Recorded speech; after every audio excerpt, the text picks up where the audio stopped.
琪琪啊，你怎么这般狠心？这可让母亲怎么活呀？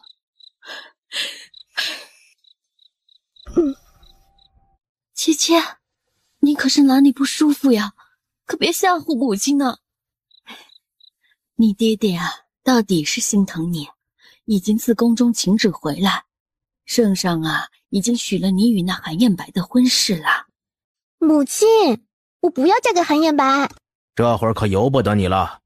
你说说你，为了一个定远侯府的庶子，竟然如此不爱惜自己。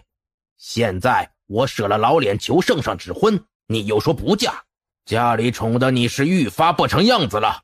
爹爹，我不想嫁他嘛。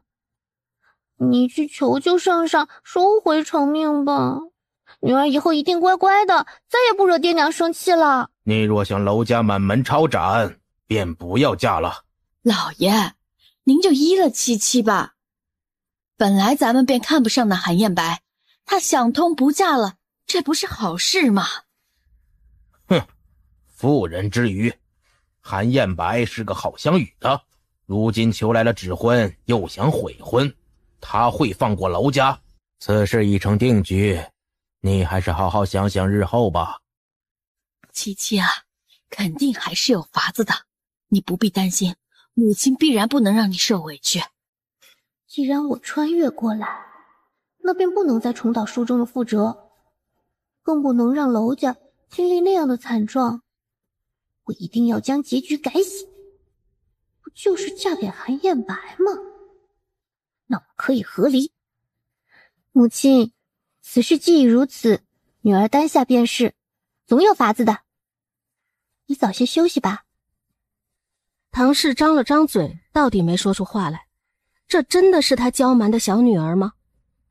但见他满脸疲惫，唐氏也不忍再劝，于是叮嘱两句，也出了房门。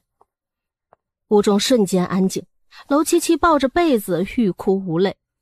他连个金手指都没有，想要翻身谈何容易。就在他暗自悲愤之时，恭喜宿主绑定拯救炮灰系统，即将开始拯救任务。娄七七心头一阵狂跳，系统，自己的金手指要来了。系统大大，咱们的奖励是什么？宿主只要完成让韩彦白休妻的任务，就会获取相应奖励，摆脱当前困境。休妻，只怕我还没等到休书，小命就先没了。有我在，定能助宿主一臂之力。而且期间奖励多多，只要宿主与我好好配合，轻而易举就可以完成任务。这真的是个靠谱系统吗？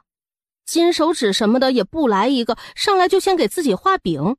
系统听到他质疑的心声，紧接着说道：宿主如果能顺利完成所有任务，就可以解锁脱离此间世界的功能。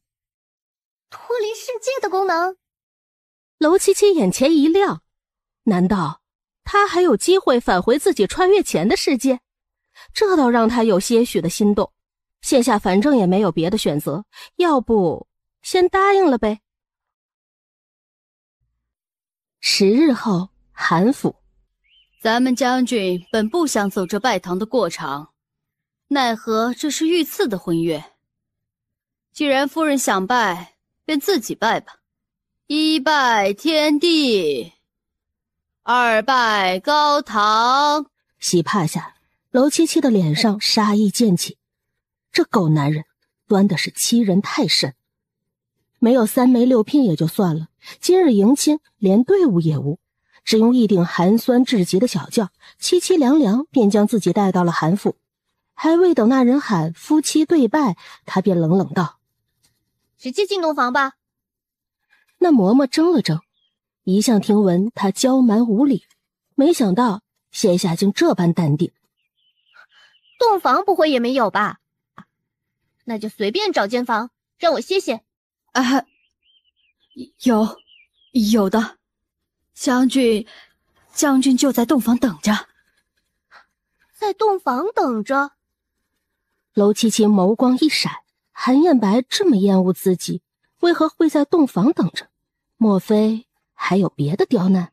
系统，宿主，我在。我这就要跟渣男斗智斗勇了，你倒是给我个金手指啊！恭喜宿主获得媚术技能。媚术？我要这媚术有何用？你倒是给点隐身术、定身法之类的呀！宿主稍安勿躁，鉴于你与任务目标实力悬殊，本系统又不能违规操作，所以我觉得媚术是最合适的。目标对你怜香惜玉，自然就能够解除危机。这是什么歪理？韩彦白若是看上我，不肯休妻怎么办？系统虽然不靠谱，但说的似乎也有点道理。他犹豫片刻，还是在脑中点击使用媚术。点击成功，现在可以使用。怎的？不敢进来？不敢？自己有系统撑腰，就算韩彦白手段再是狠辣，又怎样？楼七七昂首走到床前，洗帕下，只看到男人玄色暗金长袍上指节分明的手指，这双手便是书中生生掐死原主的手。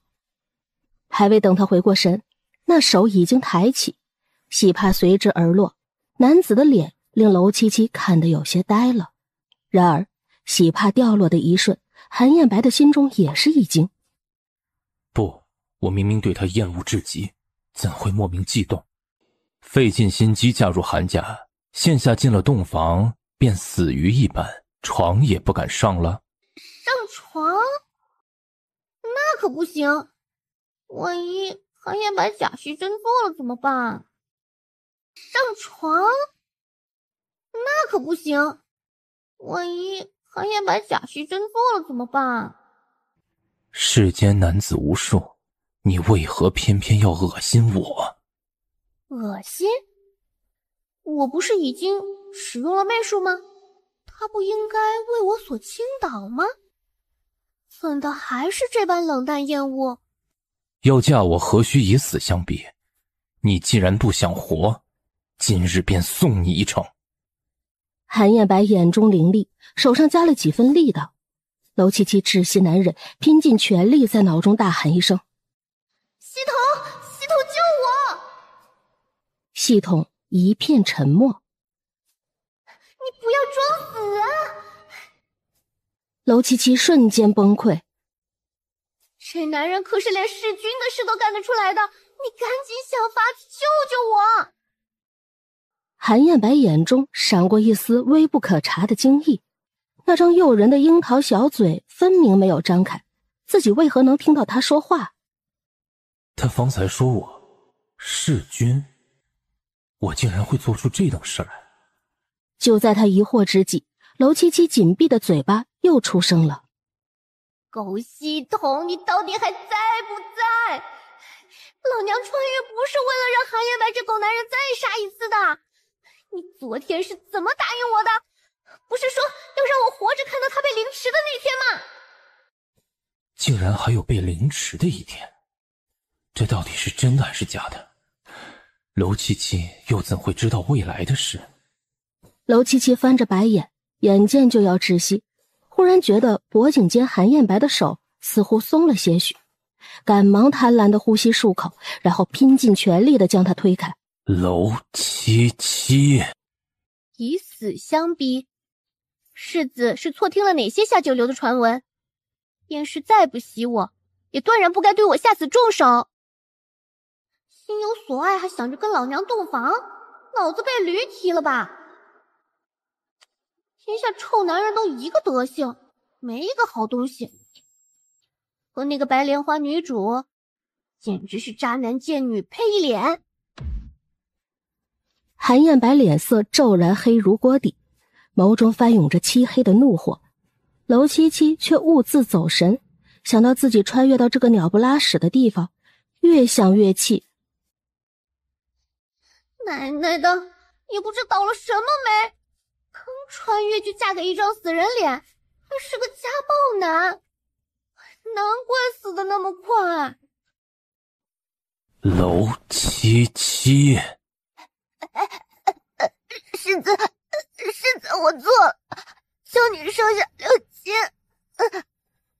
他杏眸蕴着盈盈水光，抬头看着他，楚楚可人的姿态尽显，倾城绝色的脸动人心魄。韩燕白眉梢微动，怒火虽未浇熄，不知怎的，手腕扼住喉咙的力道却是松了松。狗男人，也就在这古代能用体力逼人示弱。等我找着机会了，让你跪着给我唱征服。叽叽喳喳的声音再次响起，韩燕白顿时怒火滔天。该死的女人，果然就不该对她心慈手软。你要是想死，我成全你。不是吧，我大婚第一天就要归西，讨回女配也不是这么当的呀。韩燕白，你活该被书里女主害死。这韩燕白怎么跟疯狗一样乱咬人？估计是有躁郁症。虽然未来弑君后当了摄政王，但结局太惨了。书里女主把她折磨得惨绝人寰，有点不近人情了。整个王府被流放，至亲的奶妈也被斩首示众，她自己被关在地牢里，被一片一片的剐肉。唉，爱而不得就算了，他黑化了也舍不得伤害女主，这结局让人唏嘘。不愧是读者公认的黑月光男主啊。听着面前女子的心声，韩燕白眸底黑色翻涌，微微震动。虽然有些词他不曾听过，但也知晓了大概的意思。倘若这女子说的是真话，未来财富富可敌国，论权势，我乃是一人之下万人之上的摄政王，最后竟落得那般田地。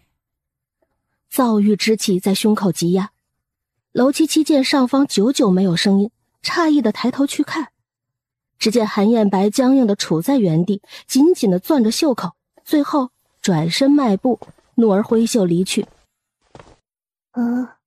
这么喜怒无常的吗？主子，你去查一个人，翻尽整个京城，掘地3尺也要找出这个人。是，不知主子要查何人？书里女主。是。接连2日，楼七七都待在院子里不曾出门。他坐在靠椅上，把玩着手里的络子，终于郁闷地叹了一声：夫人，太子设宴邀您和世子前往。听到这话，楼七七连忙坐起来，眼眸噌的一下亮了。转机来了。定远侯世子夫人到。她就是那个传闻中刁蛮任性的楼家小姐楼七七？不，应该叫世子夫人了。哎呀，真没想到容貌竟如此绝色，硬生生把太子妃都比了下去啊！世子，书里的白莲花女主来了，一个有夫之妇，还和其他男人眉来眼去的，搞不懂怎么能当女主，这不是传递错误价值观吗？柳廷燕便是他口中所说的书中女主。燕白，你我许久未见了，你这新娶的世子妃，今日打扮的倒也光彩夺目。臣待内人多谢太子妃的美誉。啊？怎么不按套路出牌？按理说，韩燕白不应该赶紧扯开关系，免得柳廷燕误会吗？柳廷燕见他一副冷淡疏离的模样，噎了噎。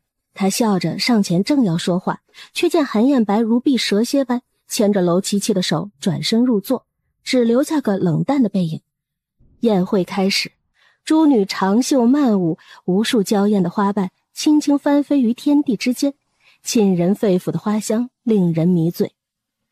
韩燕白漫不经心地把玩着酒杯，似笑非笑地看着娄琪琪。他这般跋扈刁蛮，见到这么美的舞蹈，定是心里极恨。却见娄琪琪身子微微前倾，直勾勾地看着舞女翩翩起舞，两眼放光。美女爹爹，美女太好看了，这些狗男人不配看到这么好看的舞。美女你好，好嫩哦。还从未见过这么如狼似虎、粗鄙的女人。啊！美女竟然朝我看过来了！古代的，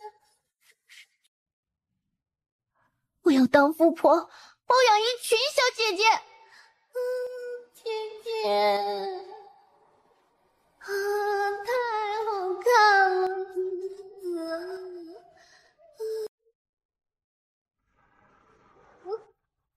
聒噪的死女人。这时，行了行了，年年都是这些舞，也不知出些新花样，本宫看腻了。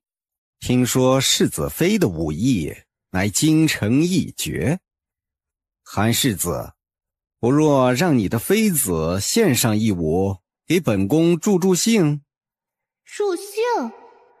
说是把韩燕白当成什么？供人玩乐的舞女吗？那人对武艺一知半解，就不献丑了，望太子见谅。哎呀，世子过谦了，只是日常宴会，又何必拘谨？让世子妃随便一舞即可。这话术了得啊！难怪是读者公认的资深白莲花。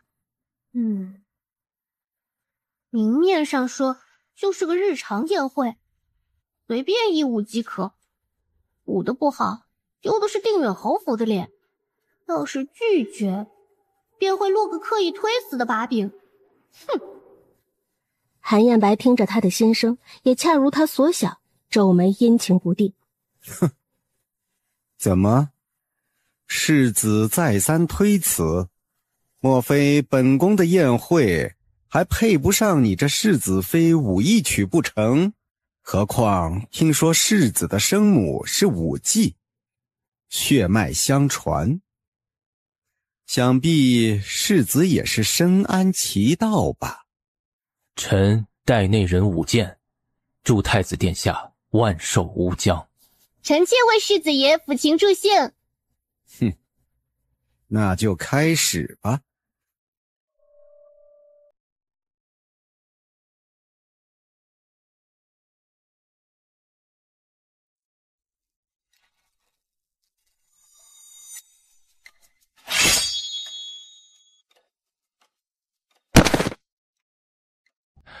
看来太子殿下对臣的舞剑似乎极为入迷，竟下成这般模样。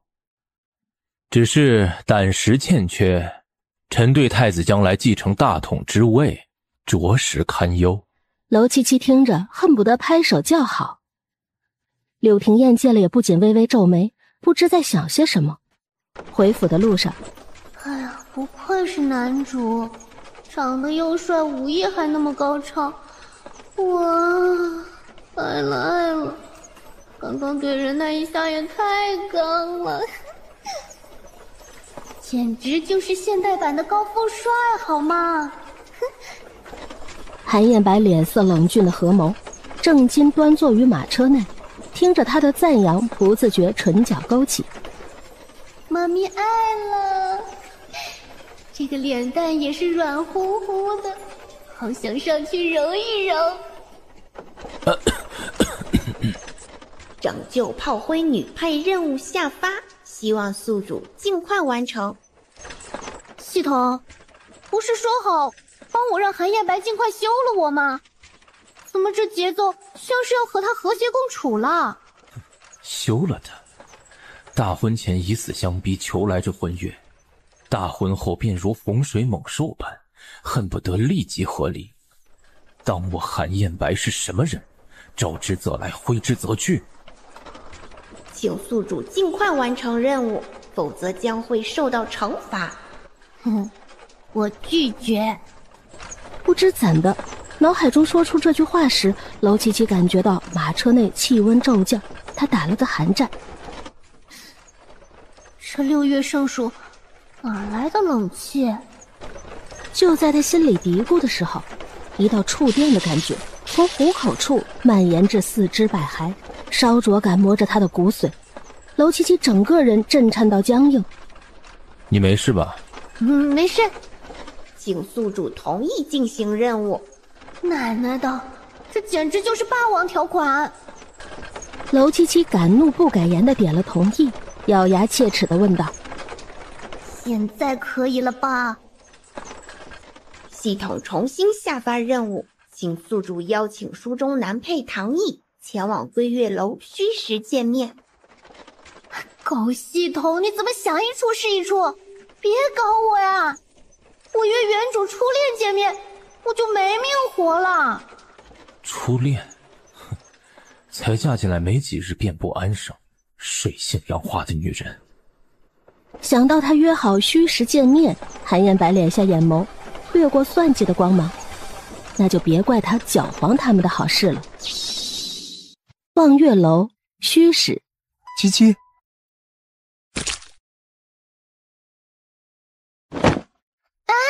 不带这样的呀！初次见面就碰瓷，怕是不太好吧？系统，别装死，快给我救人！狗系统，你就是送人来给我练手的吧？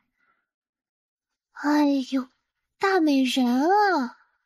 娇娇病美人，每强踩3个就占了俩。喜欢，好想欺负他，怎么办？如果可以，我想一刀砍了这个不知检点、水性杨花的女人。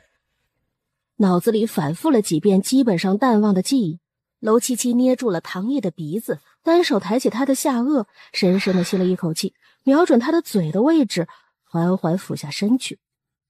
别急别急，大美人，虽然不知道你晕了是不是系统搞的鬼，有我娄七七出马，你马上就可以生龙活虎了。忽然埋伏的人从四面八方冲了出来，无声无息的，仿佛是来索命的幽灵。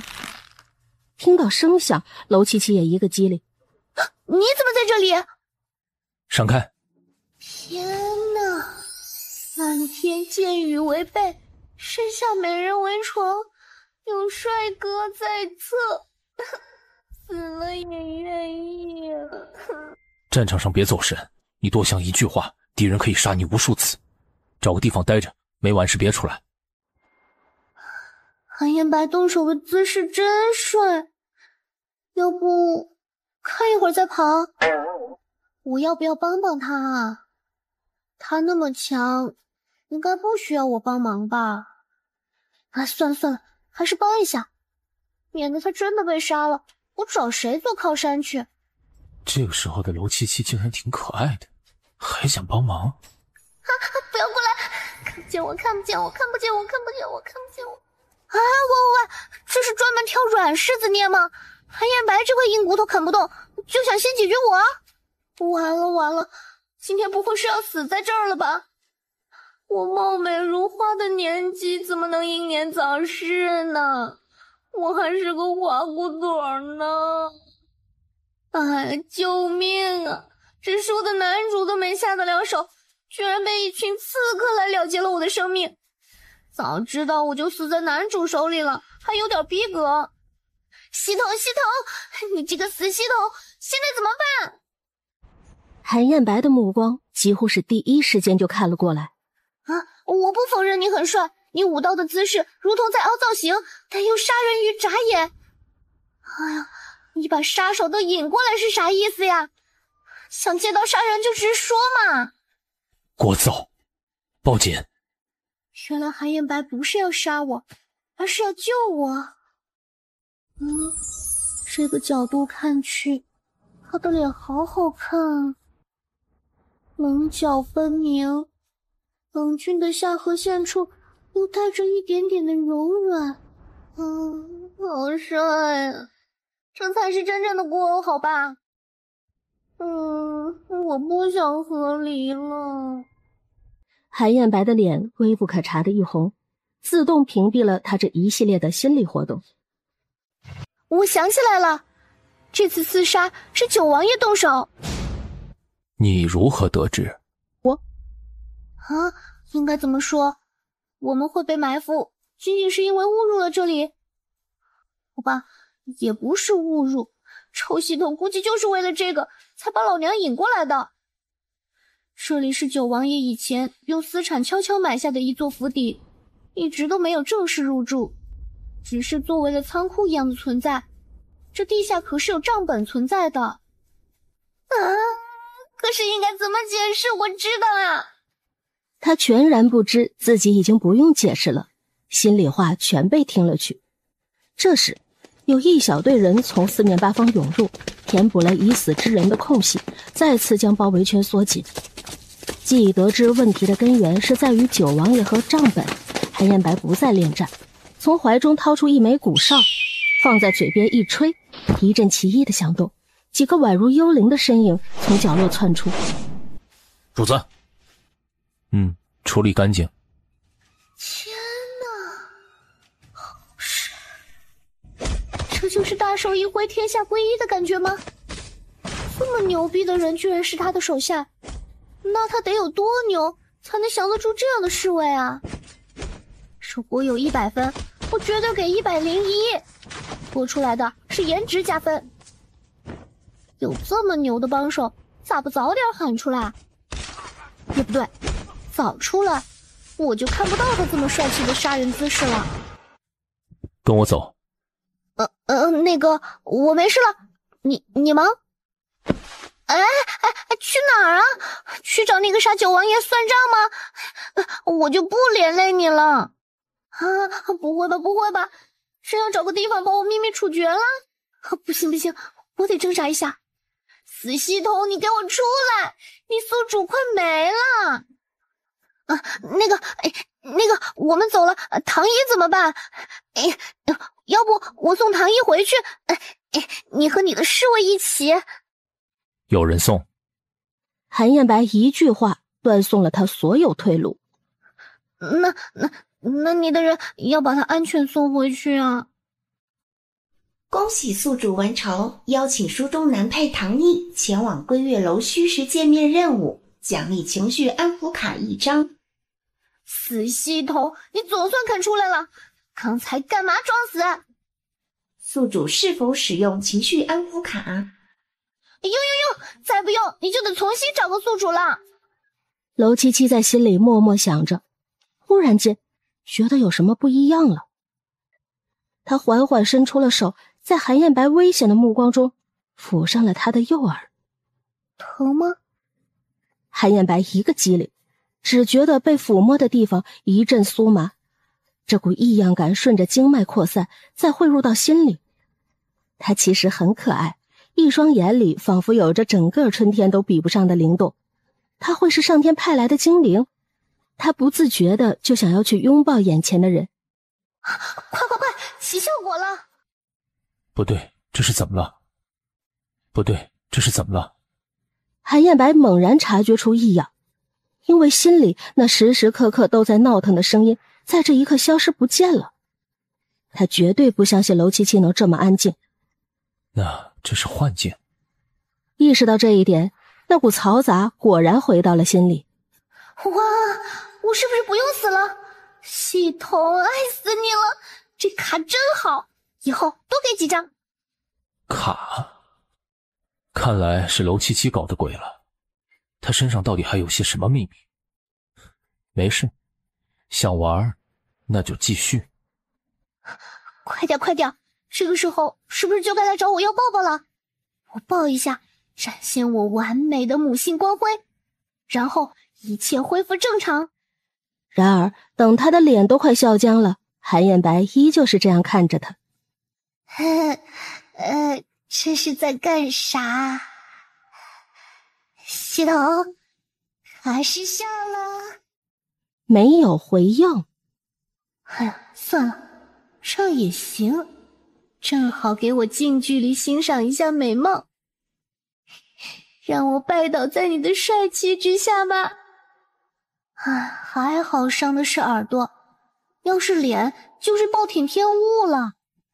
你看看，这轮廓，这下颌线，还有完美的眼型和高鼻梁，怎么每一处都那么完美？我好嫉妒啊！这男人咋生在了这个时代呢？没有摄像机，没有手机，就连宫廷画师的技术，都还是那千篇一律的历史课本上的历代皇帝水平。如此美景，居然无法留下，可惜呀！这里还有什么问题？你清醒啦？那你不早说！你在说什么？完了，暴露了！我要不要坦白？要不还是交代了，来个痛快。你知道这里的秘密？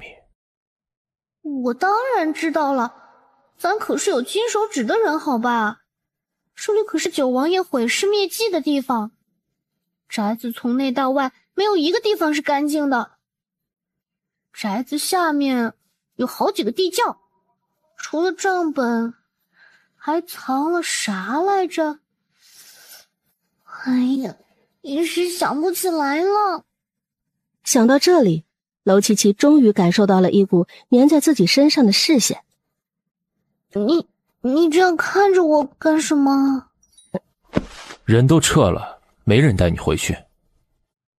他的心跳得好稳啊，好有力。这就是男友力吗？要不是他还有点用处，这么聒噪，应该早被我丢到某个荒山野岭自生自灭去了。不过还真不太能看懂这小东西，明明平时鬼机灵，在我面前却总是这么傻里傻气。因为八字不合，还是五行相克？韩燕白试了下力度，单手粗暴地拖着娄七七，快速地向宅子深处走去。直至此时，娄七七才反应过来，老娘这是被拖走了！这狗东西当老娘是猫吗？竟然拎着我走！娄七七一阵反胃，转念一想，他居然还带着我走，那我是不是逃过一劫了？继续往前走，大概20步，左手边的灯就是基本。扭动力盏灯有条小道可以藏人。你根据前面的布局推理出来的，可信吗？这么好的台阶，不下白不下。当然，世子是我夫君，不信我还能信谁？吐了！要不是找借口，老娘一辈子说不出这么恶心的话。韩燕白深吸一口气，现在这女人还有用，不能杀。于是拎着她躲了起来。别乱动。娄七七乖巧点头。九王爷吩咐的事情办得怎么样了？老大，这次搞砸了，没想到韩燕白也在。你说谁？韩燕白，韩世子，他本来就身手不弱，还带着他那几个厉害的底层侍卫，兄弟们死伤很大。他这么有准备，是不是察觉到什么了？哼，察觉又怎么样？王爷的计划不是谁都能破坏的。没错，但凡知晓我们计划的人，只有死路一条。此事必须快一些通知王爷。好大的口气！老娘是有金手指的人，现在还抱了男主的金大腿，光环无数，还怕你一个跳梁小丑九王爷不成？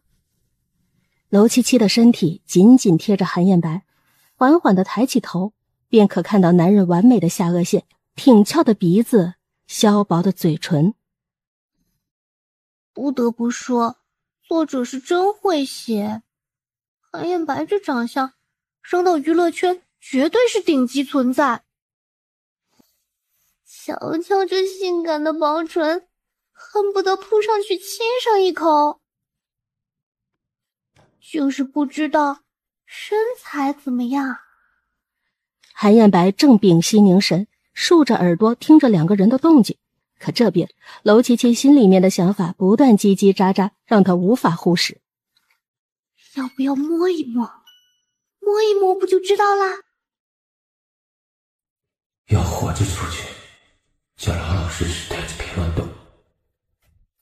哼，大猪蹄子，果然不喜欢一个人的时候，他做什么都是错的，惹的就是我这样的小可怜了。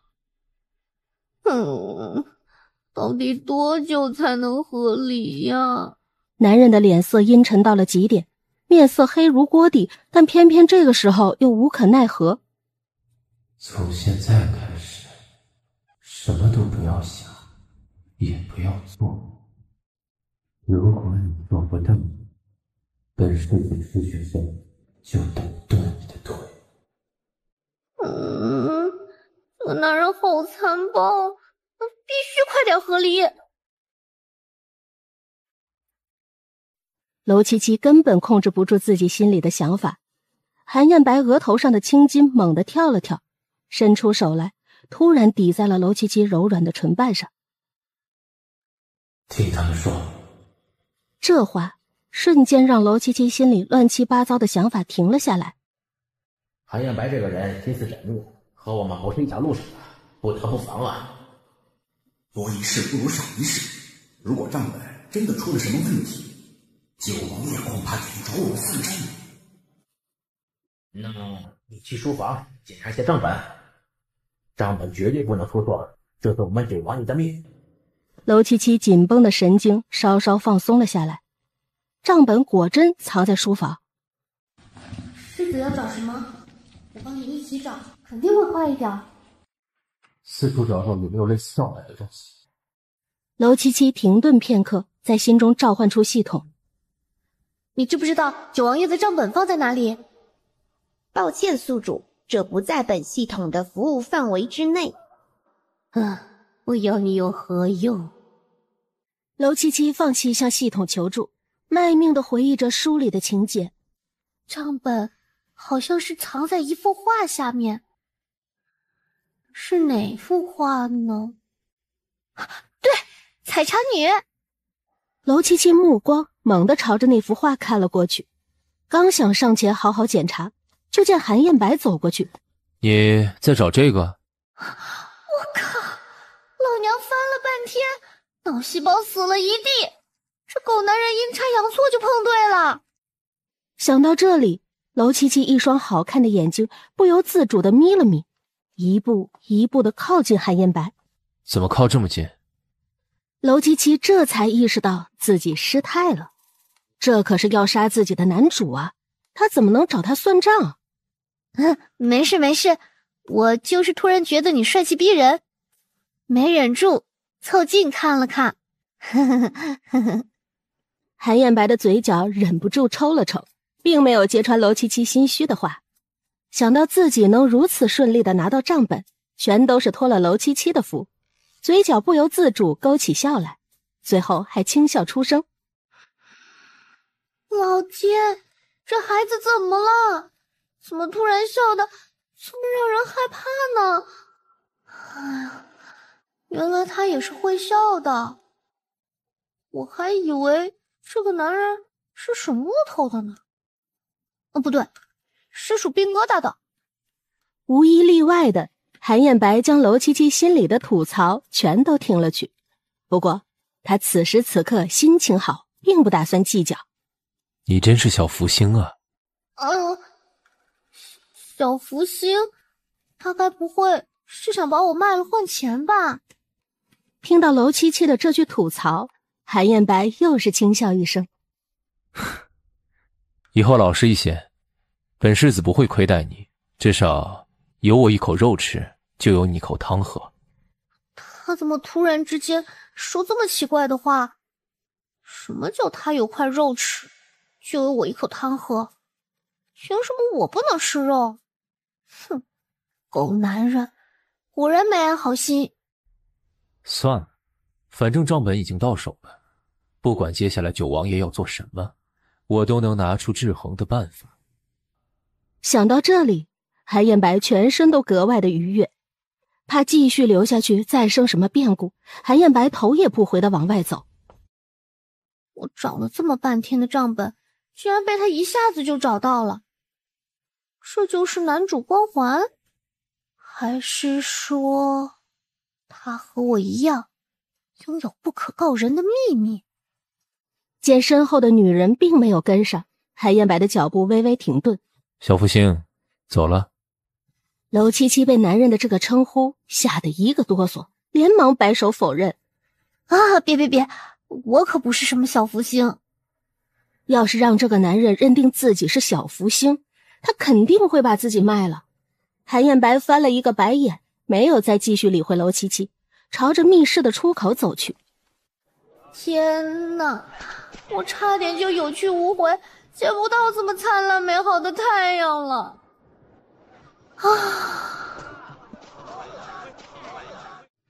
恭喜宿主完成任务，恭喜宿主获得自主选择奖励机会。当然得恭喜啦，能在那么危险的地方顺利逃出，还顺带了几枚金子，并不是什么人都能做得到的，好不好？宿主想要什么奖励？按照规定，这次宿主可以自主选择。想要什么样的奖励，真的是我自己能决定的吗？如果自己真的能够决定想要什么样的奖励，娄七七绝对第一个要求换个系统。这个系统简直太废柴了，什么都帮不到我。或者直接让我称帝，成为这个世界的女皇，让韩彦白给我俯首称臣，那些跳梁小丑全都变成渣渣。想到这里，娄七七心里已经忍不住开始笑了起来。听到娄七七的这些心声，韩彦白的脸色黑了个彻底。再不上马车，就自己走回去。别，这就来！开什么玩笑？从这里走回去，他的2条腿能走断好不好？他二话不说，爬上了矮凳，钻进了马车里。系统啊，能不能帮我把韩彦白的性格换一换？这个男人实在是太不听话了，脾气还差。帮我把他的性格换成忠犬，对本姑娘百依百顺那种。这个要求应该很简单吧？你如果连这点要求都办不到，那就是废物。听到这话，韩彦白刚刚喝进嘴里面的茶全部都喷了出来，脸色黑到了极点。你干什么？喝茶没个喝茶的样子。他一时间没反应过来，那话里的语气嫌弃极了。很好，韩彦白的脸色又黑了一个度。他的手指紧紧捏着茶杯，生怕自己控制不住，会将手直接伸向娄七七的脖子，把这个女人活活给掐死。察觉到韩彦白的视线不善，娄七七这才反应过来，缩了缩脖子。系统，你到底是怎么回事？我已经提出要求了，到底能不能满足我？喂，你不要装死好不好？奈何娄七七在心里喊破了喉咙，都没有得到回应。此时外面的街道正热闹，见系统一直不搭理自己，娄七七放弃了，掀开马车的车帘，一股浓郁的香味扑面而来。很快，娄七七的目光锁定不远处的一家包子铺，包子刚刚出锅，肉乎乎鲜嫩嫩的包子，那样精致的小笼包，他一个人就能吃一笼。娄七七心里那些没出息的想法全部被韩彦白听了去，还没等娄七七开口，韩彦白就直接掀开了马车的帘子，对着前面的车夫轻声吩咐：把马车停靠在一边，去买些包子回来。一听这话，娄七七的一双眼睛瞬间亮了。我也去，一起啊！包子肯定不够吃的，旁边还有一家烤鸭店，我们也买一些。彦白，没想到在这里碰到你。见过太子妃。都说了，你我二人本就相识，见面不用如此客气，倒显得你我之间生疏了。燕白，你今日怎么有时间出来？这是去哪儿啊？这几句话问的虽然漫不经心，但话里话外都在打探着韩燕白今日外出的目的。韩燕白又不是蠢的，有了之前娄七七心里的提醒，一听便明白了他的意思。只是闲来无事，出来逛逛罢了。对于韩燕白的冷淡，柳廷燕心里很不是滋味。明明两人之前不是这样的。哎呦，世子夫人，既然是陪世子上街，就应该穿得端庄一些，要配得上世子才行啊，而不是像现在这样蓬头垢面的。还有啊，你手里拿的什么呢？也不担心给世子丢人？太子妃，你一个有夫之妇，一直盯着别的男人干什么？这就是你说的端庄？真是好笑。我配不配得上我家世子，有没有丢人，轮不到你一个有夫之妇在这里指指点点。本宫是当今太子妃，更是世子的朋友，岂是你能言语羞辱的？来人呐，给本宫好好教训教训世子夫人。柳廷燕一声令下，他身后的几个小太监就大步朝前，想对娄七七动手。霎时间，韩燕白的眼神变得阴狠，他眼神锋利，对着柳廷燕，声音一字一句道：太子妃，七七所说也并不是没有道理。太子妃应该讲道理，而不是嚣张跋扈，小心柳大人被人参一本，受损的可就不仅是太子妃的名誉了。小太监见状，不知道该怎么办，下意识的小声问了句：太子妃还要不要动手？他这话一出啊，就遭了韩燕白一个犀利冰冷的眼神，吓得连忙后退。太子妃，希望下次见面的时候，我们不会闹得如此不愉快。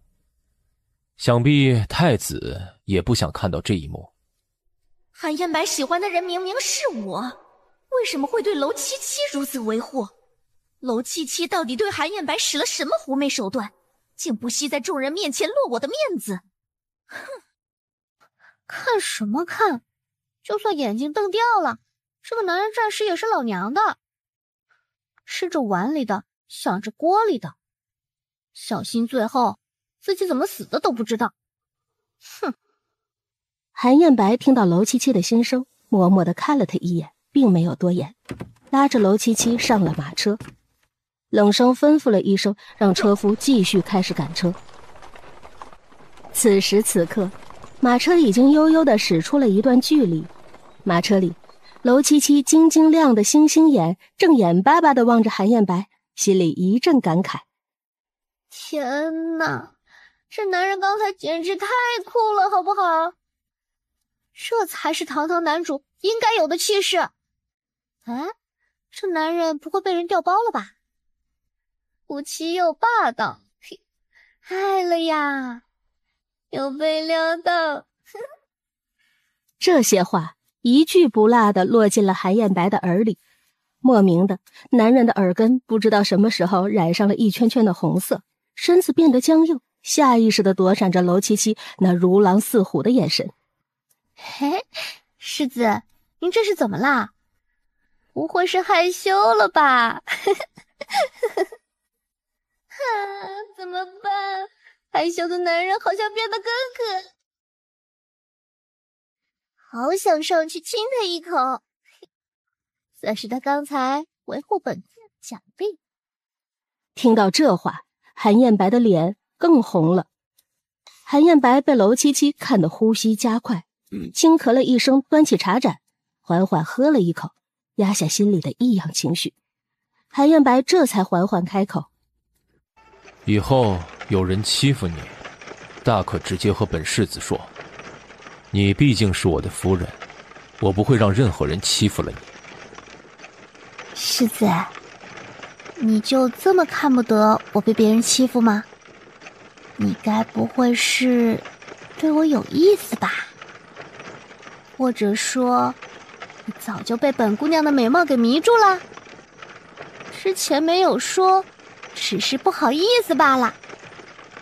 哼，你放心，你就算是现在承认，我也不会笑话你的。你想什么呢？是谁给你的这个想象力，让你能想到这么多乱七八糟的事情？那你是什么意思啊？自然是怕你在外面丢人现眼，落了我的面子。你现在丢的不仅仅是自己的脸，还是我世子府的脸。韩彦白此话一出，楼七七的脸色瞬间变了。不过转念一想，这也是应该的。韩彦白这个人怎么可能会对自己有任何的感情呢？刚才真是自己痴心妄想了。人家媳妇都是要归宁的，你什么时候跟我回楼家？本世子什么时候答应要跟你一起回去了？古往今来，女子回门，夫君都是要跟着的。你不跟我回去是什么道理？那是说的有感情的夫妻，你我二人谈何感情？我为何要跟你一起归宁？什么玩意儿？居然能说出这样的话来，到底还是不是个男人？老娘今天舍命陪着狗男人去找账本，狗男人过河拆桥，拿到了账本就翻脸不认账，从未见过如此厚颜无耻之人。楼七七不管3七21，在心里臭骂了韩彦白一通，心里的怒火这才稍稍缓解。坐在对面的男人脸色越来越难看，脸上的表情阴沉的可怕。世子，我们还是得做做样子吧，否则你也不好交代。如果还敢拒绝，本姑娘就当场找到借口和离。京城里的那些青年才俊，哪一个不比韩彦白强？原主真是昏了头，才会看上韩彦白这个狗。韩彦白额头上青筋暴起，脸色已经黑如锅底。听到这些话，他突然怒吼出声：“你给我闭嘴！”这话一出，两个人不约而同愣住了。你坐得离我远一点。这个男人就是鸡蛋里挑骨头是吧？真是可笑，在韩彦白的心里就这么厌恶我吗？世子，是我当初不应该赖上你，现在你终于把你的心声说出来了。好啊，既然这样，我也没有回去的必要了。停车，我要下去。韩彦白，你这辈子就一个人在这里孤独终老吧！哼！说完，楼七七直接跳下了马车。世子，继续赶车吗？不用管他，让他一个人走回去。楼七七看着马车在自己的身边经过，眼睛顿时瞪得老大。韩彦白真的扔下我不管了？好好好，真的是好样的，韩彦白！你家主子呢？刚才好端端的，怎么扔下我一个人就走了？世子是接到重要的消息，回来处理公务的，走得太过匆忙，忘了通知夫人一声。世子在哪儿？世子，你在里面吗？我有事要和你说。哼，进来。你还记得回来？世子，明天是什么日子？你应该知道吧？什么日子？明日是我归宁的日子。哦。你陪着我一起归宁，回来我告诉你一个秘密，怎么样？我对你的秘密不感兴趣。哼，这话可是你说的，真的不感兴趣？过了这个村就没这店了。你不陪我归宁，这个秘密我绝对不会告诉你的。说完，楼七七站起身，气哼哼地离开了韩彦白的书房。楼七七所说的秘密，难不成就是唐毅告诉他？这两人能有什么秘密？来人，世子，您有什么交代？按照这份单子去备一些礼品，今日之内必须全部备齐。侍卫接过了那张单子，简单的看了一眼，眼神里升起了古怪。这些礼物都一一对应着每一个人，而对应的人刚好就是夫人娘家的人。世子，您不是说明日不陪着夫人一起归宁了吗？顿时，韩彦白一个冷飕飕的眼神射了过去。你很闲得慌。小的这就下去准备。说完，逃也似的离开了韩彦白的书房。到了第二日，娄七七一大早就吩咐丫鬟收拾东西，准备回娘家。上了马车才发现，里面早就已经有人了。韩彦白不知道什么时候已经坐在了马车里，而旁边还放着一大堆的礼盒，明显是早就已经准备好了礼物。臭男人，口是心非。心里这样想，娄七七脸上的表情却是阴冷冷的，故意摆着脸色开口道：世子这般忙碌，事务繁重，实在不必陪着我一起归宁，我一个人回去也是一样的。你既嫁进侯府，我就要给足你脸面，让你一人回门，这事要是传出去，还以为是我侯府待你不好呢。昨天这男人还那么冷淡，现在突然变了，莫名其妙。不要以为这么说，我就会把秘密说出来。晚了，就是晚了。娄七七故意坐到马车的另一侧，和韩彦白拉开了距离，就仿佛两个人根本不是夫妻，而是仇人一般。马车晃晃悠悠，不一会儿的功夫就赶到了国公府。娄七七离家几日，心里早就格外的惦记爹娘。马车刚停下，他便自顾自地掀开了车帘，从马车上蹦了下来。可身子刚刚一动，手腕便被男人给握住。怎么了？你父母应该在外面。他只说了这么一句话，可娄七七瞬间就明白了，到底是什么意思。父母都在外面，不管自己和韩彦白的关系到底怎样，也不能让父母得知他们两个人的关系不好，这样他们难免会为自己操心的。想到这里，娄七七一张明艳的小脸上洋溢起了甜美的笑容，随后伸手挽住了韩彦白的胳膊，由韩彦白搀扶着从马车上缓步走了下来。远远的看去，两人的模样完全像是初婚恩爱的小夫妻。爹娘，女儿好想你们，想到今日能回来看你们，昨夜都没睡好觉。你这不是胡闹吗？瞧瞧你这孩子，看上去憔悴了许多。好了好了，都别在外面站着了。彦白呀，现在都是一家人了，快里面请。岳父岳母都是一家人，不必客气。将在马车上为岳父岳母备下的薄礼搬下来吧。听闻此言，娄承墨脸上的笑容多了一些。娄七七和唐氏走在前面，听到这话，暗自撇了撇嘴。这狗男人倒是会说话。两人先一步进了茶厅，唐氏急急忙忙地拉着娄七七在板凳上坐下。母亲，您这么着急做什么？是不是有什么话想对我说？女儿啊，你跟娘说，你在侯府是不是受了什么委屈？怎么才几天没见你就瘦了？娘就只有你这么一个宝贝女儿，你要是受了什么委屈，可一定要和娘说，大不了咱就和离。母亲，你胡思乱想什么呢？我哪里受什么委屈了？哪里受了？这几日我过得还不错。哎呀，母亲，好端端的，你怎么还哭上了呢？我没有骗你，我在侯府真的没受什么委屈，世子对我不错。哎呀，你快别哭了，你这一哭，女儿心里也不舒服，你想跟着你一起哭。你就别在这里骗娘了，娘早就都知道了。昨天光天化日之下，韩彦白那臭小子竟然直接把你扔在大街上，这事儿我和你爹早就已经知道了。他是世子又怎样，那也不能欺负我的宝贝闺女。你都被人这么欺负了，还不叫委屈？母亲，你误会了。昨日那是我和世子闹着玩的，他对我挺好的，他看着外表冷冰冰的，其实是外冷心热。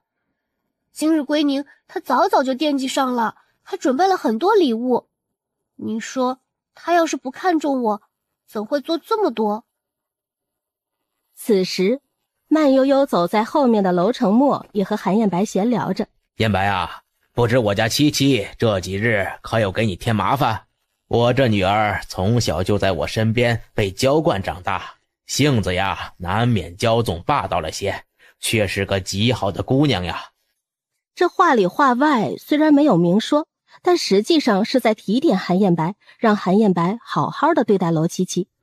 韩燕白又不是蠢的，当即就明白了楼承墨这话的意思。岳父大人多虑了，七七很是贴心。两人边走边聊，漫步到了前厅。这时楼七七还在轻声安慰着唐氏。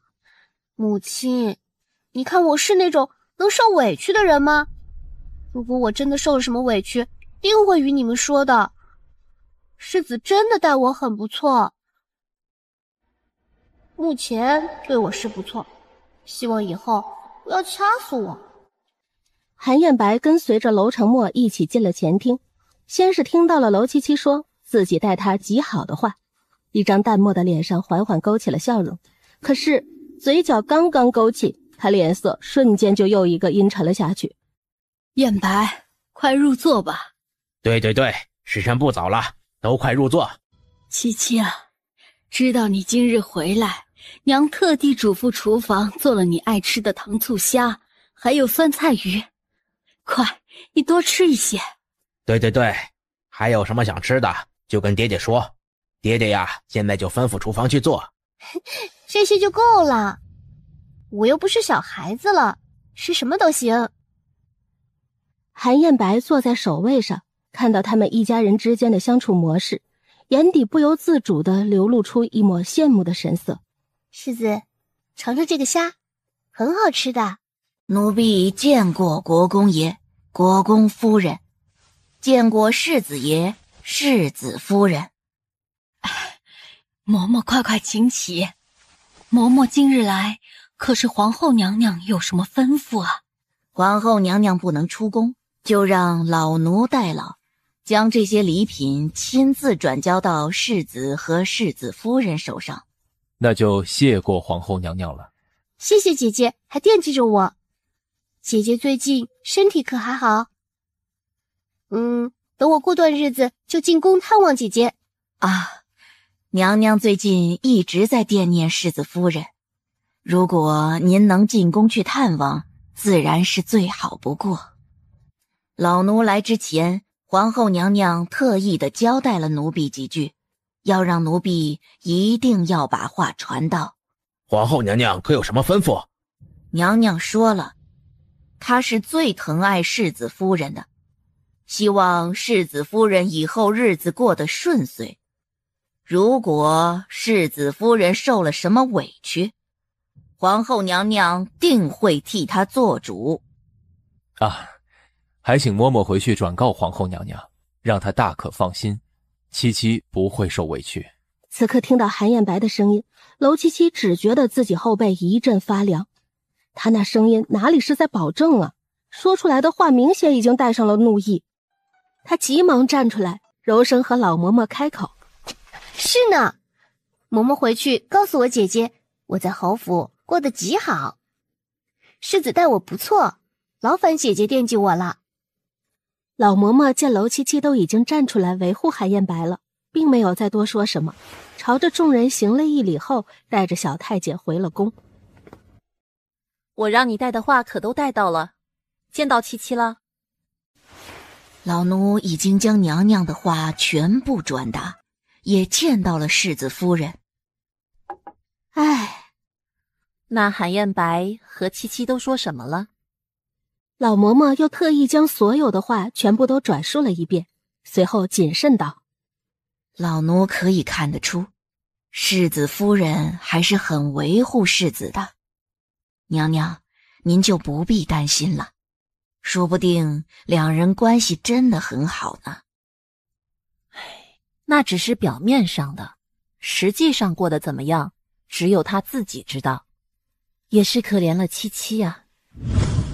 这边娄七七和韩燕白并没有在国公府多待，毕竟规矩摆在那里。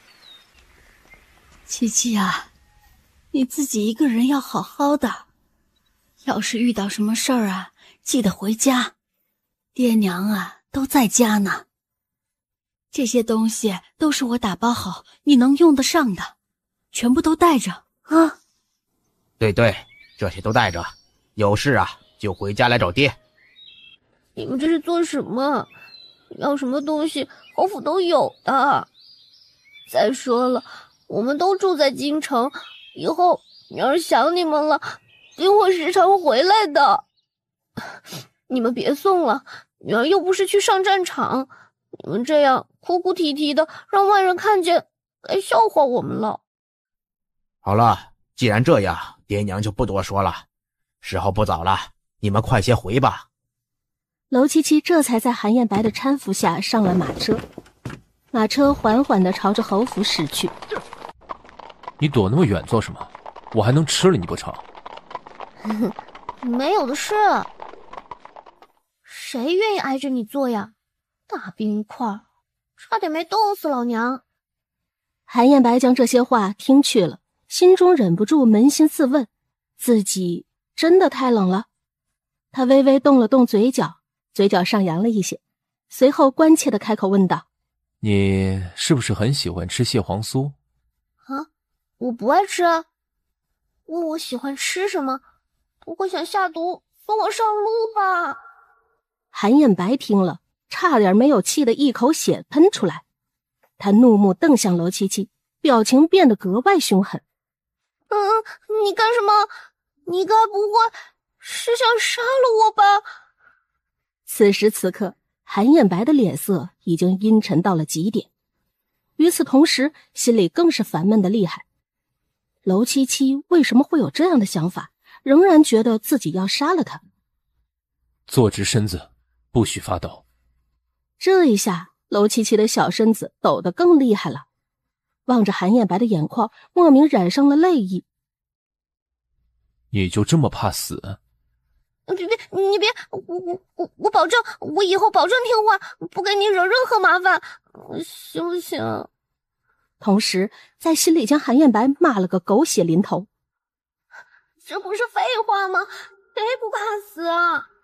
更何况本姑娘天生丽质，年纪轻轻就死在你这个狗男人手下，岂不是糟蹋了这一份好容吗？你放心，我并不是喜好杀人的人。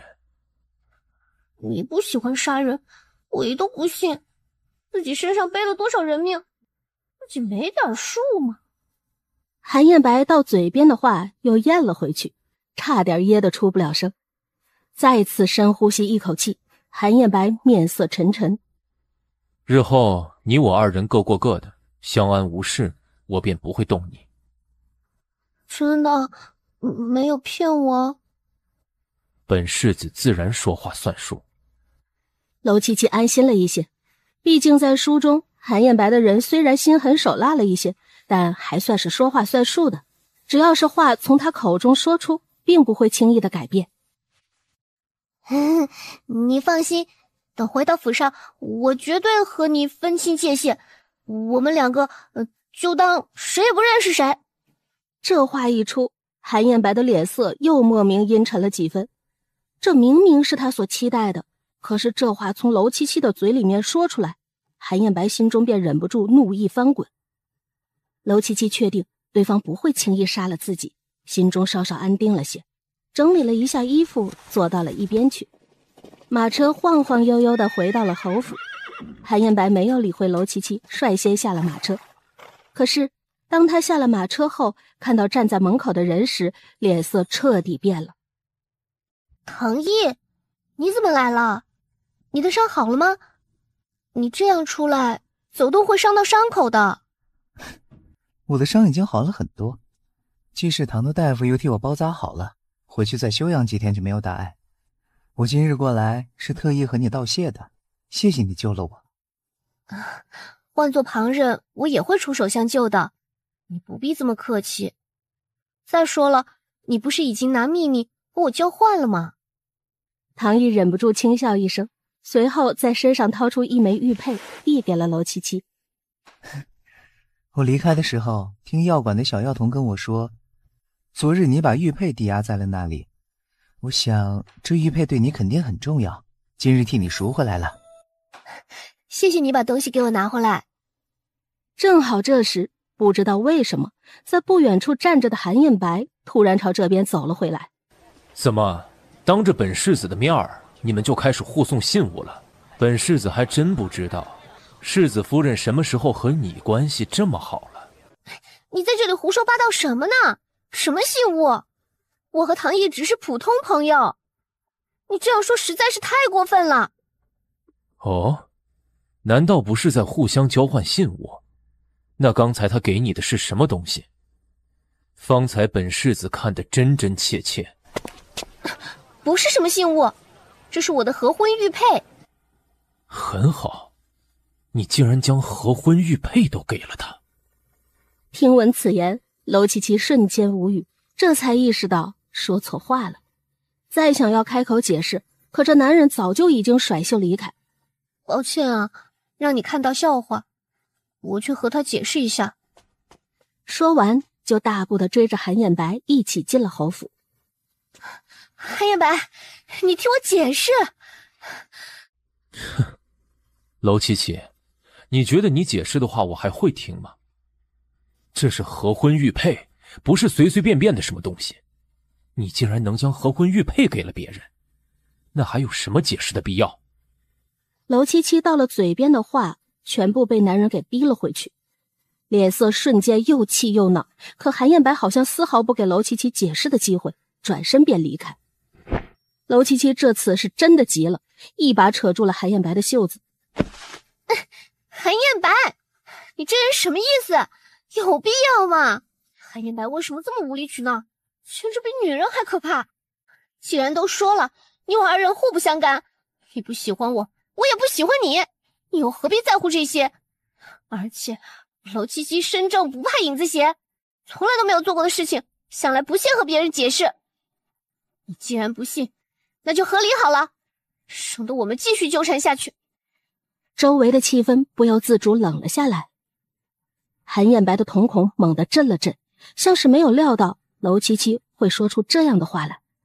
可此时他还在气头上，理智被愤怒替代，眼神冰冷地看着娄七七，一时之间说不出一句话来。他想要通过娄七七的心声知道此时他到底在想什么，可是这一次不管韩燕白怎样凝精会神的去听，都没有听到那个叽叽喳喳的声音。你昨日走了，我银两不够付诊金，不得不把合婚玉佩压在那里。这件事情和唐毅没有关系，他今天过来只是把玉佩还给我。说完这些，娄七七清亮的眸子深深地看了韩燕白一眼，然后便不再多解释，转头大步离开。一时之间，韩燕白整个人站在原地，不知道该怎么做。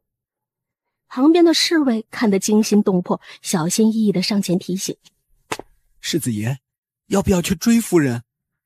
韩燕白没有理会侍卫的话，甩袖大步离开，去了书房。要他去追，凭什么？只是当他慢慢冷静下来时，便意识到了一件事情，娄七七好像和之前变得有些不一样了。他为什么听不见娄七七的心声了？这个想法让韩燕白的心中有些慌乱。来人，世子爷，您有什么吩咐？你去查查最近这段时间夫人的动作，尤其是成婚之前，不管事情大小，全都查清楚。突然听不见他的心声，韩燕白很慌，只能从这里下手了。这边，娄七七和唐毅来到了一家酒楼。这家酒楼的饭菜味道都不错，而且还会有说书的先生，我想你会喜欢。好，那我们今天就在这里吃吧。你千万不要和我客气，今天我请客。既然世子夫人都已经这么说了，那我便就不客气了。两个人一边在酒楼里吃饭，一边闲聊着。经过了聊天和了解，娄七七算是知道自己之前竟然和唐毅的关系还不错。既然咱们关系这么好，你就别和我这么生分了。总是叫世子夫人，倒是把我们两人之间的情分给扯淡了。这样吧，以后你就叫我的名字，我们认成姐弟，怎么样？为什么是姐弟？如果你不愿意做姐弟的话，那我们做兄弟也行啊。既然这样，那我们以后就以兄弟相称好了。既然都已经成了兄弟，那我以后要是遇到了什么问题、什么困难，去骚扰你的话，你可千万别嫌我烦。我自然不会嫌你烦。如果你以后遇到什么困难，可以随时来找我。这话可是你说的，我已经记在心里了。我下次遇到麻烦，绝对不会和你客气的。比如说，去酒楼吃饭没带钱呀，到时候找你去要银子，你可别把我赶出来。请你吃顿饭也是可以的。两人就这样坐在酒楼里，直到酒楼里面的客人全部已经散去。世子，天就要黑了，夫人还没回来，我们用不用去找一找夫人？现在天有些凉了，夫人出门时……行了，凭什么娄七七离家出走，还要自己去找她？这不就成了他认错了吗？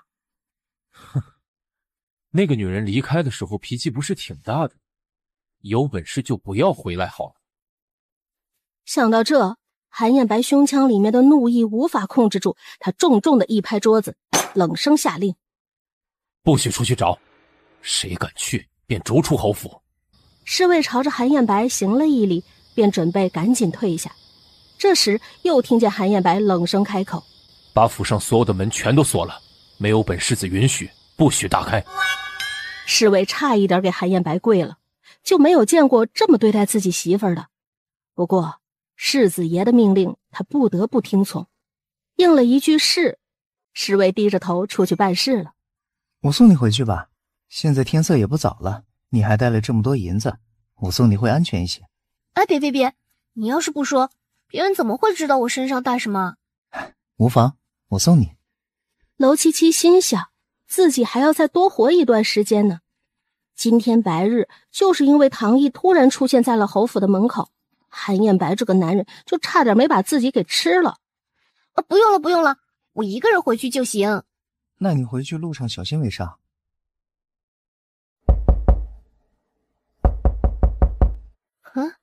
怎么没有人？现在就落锁了？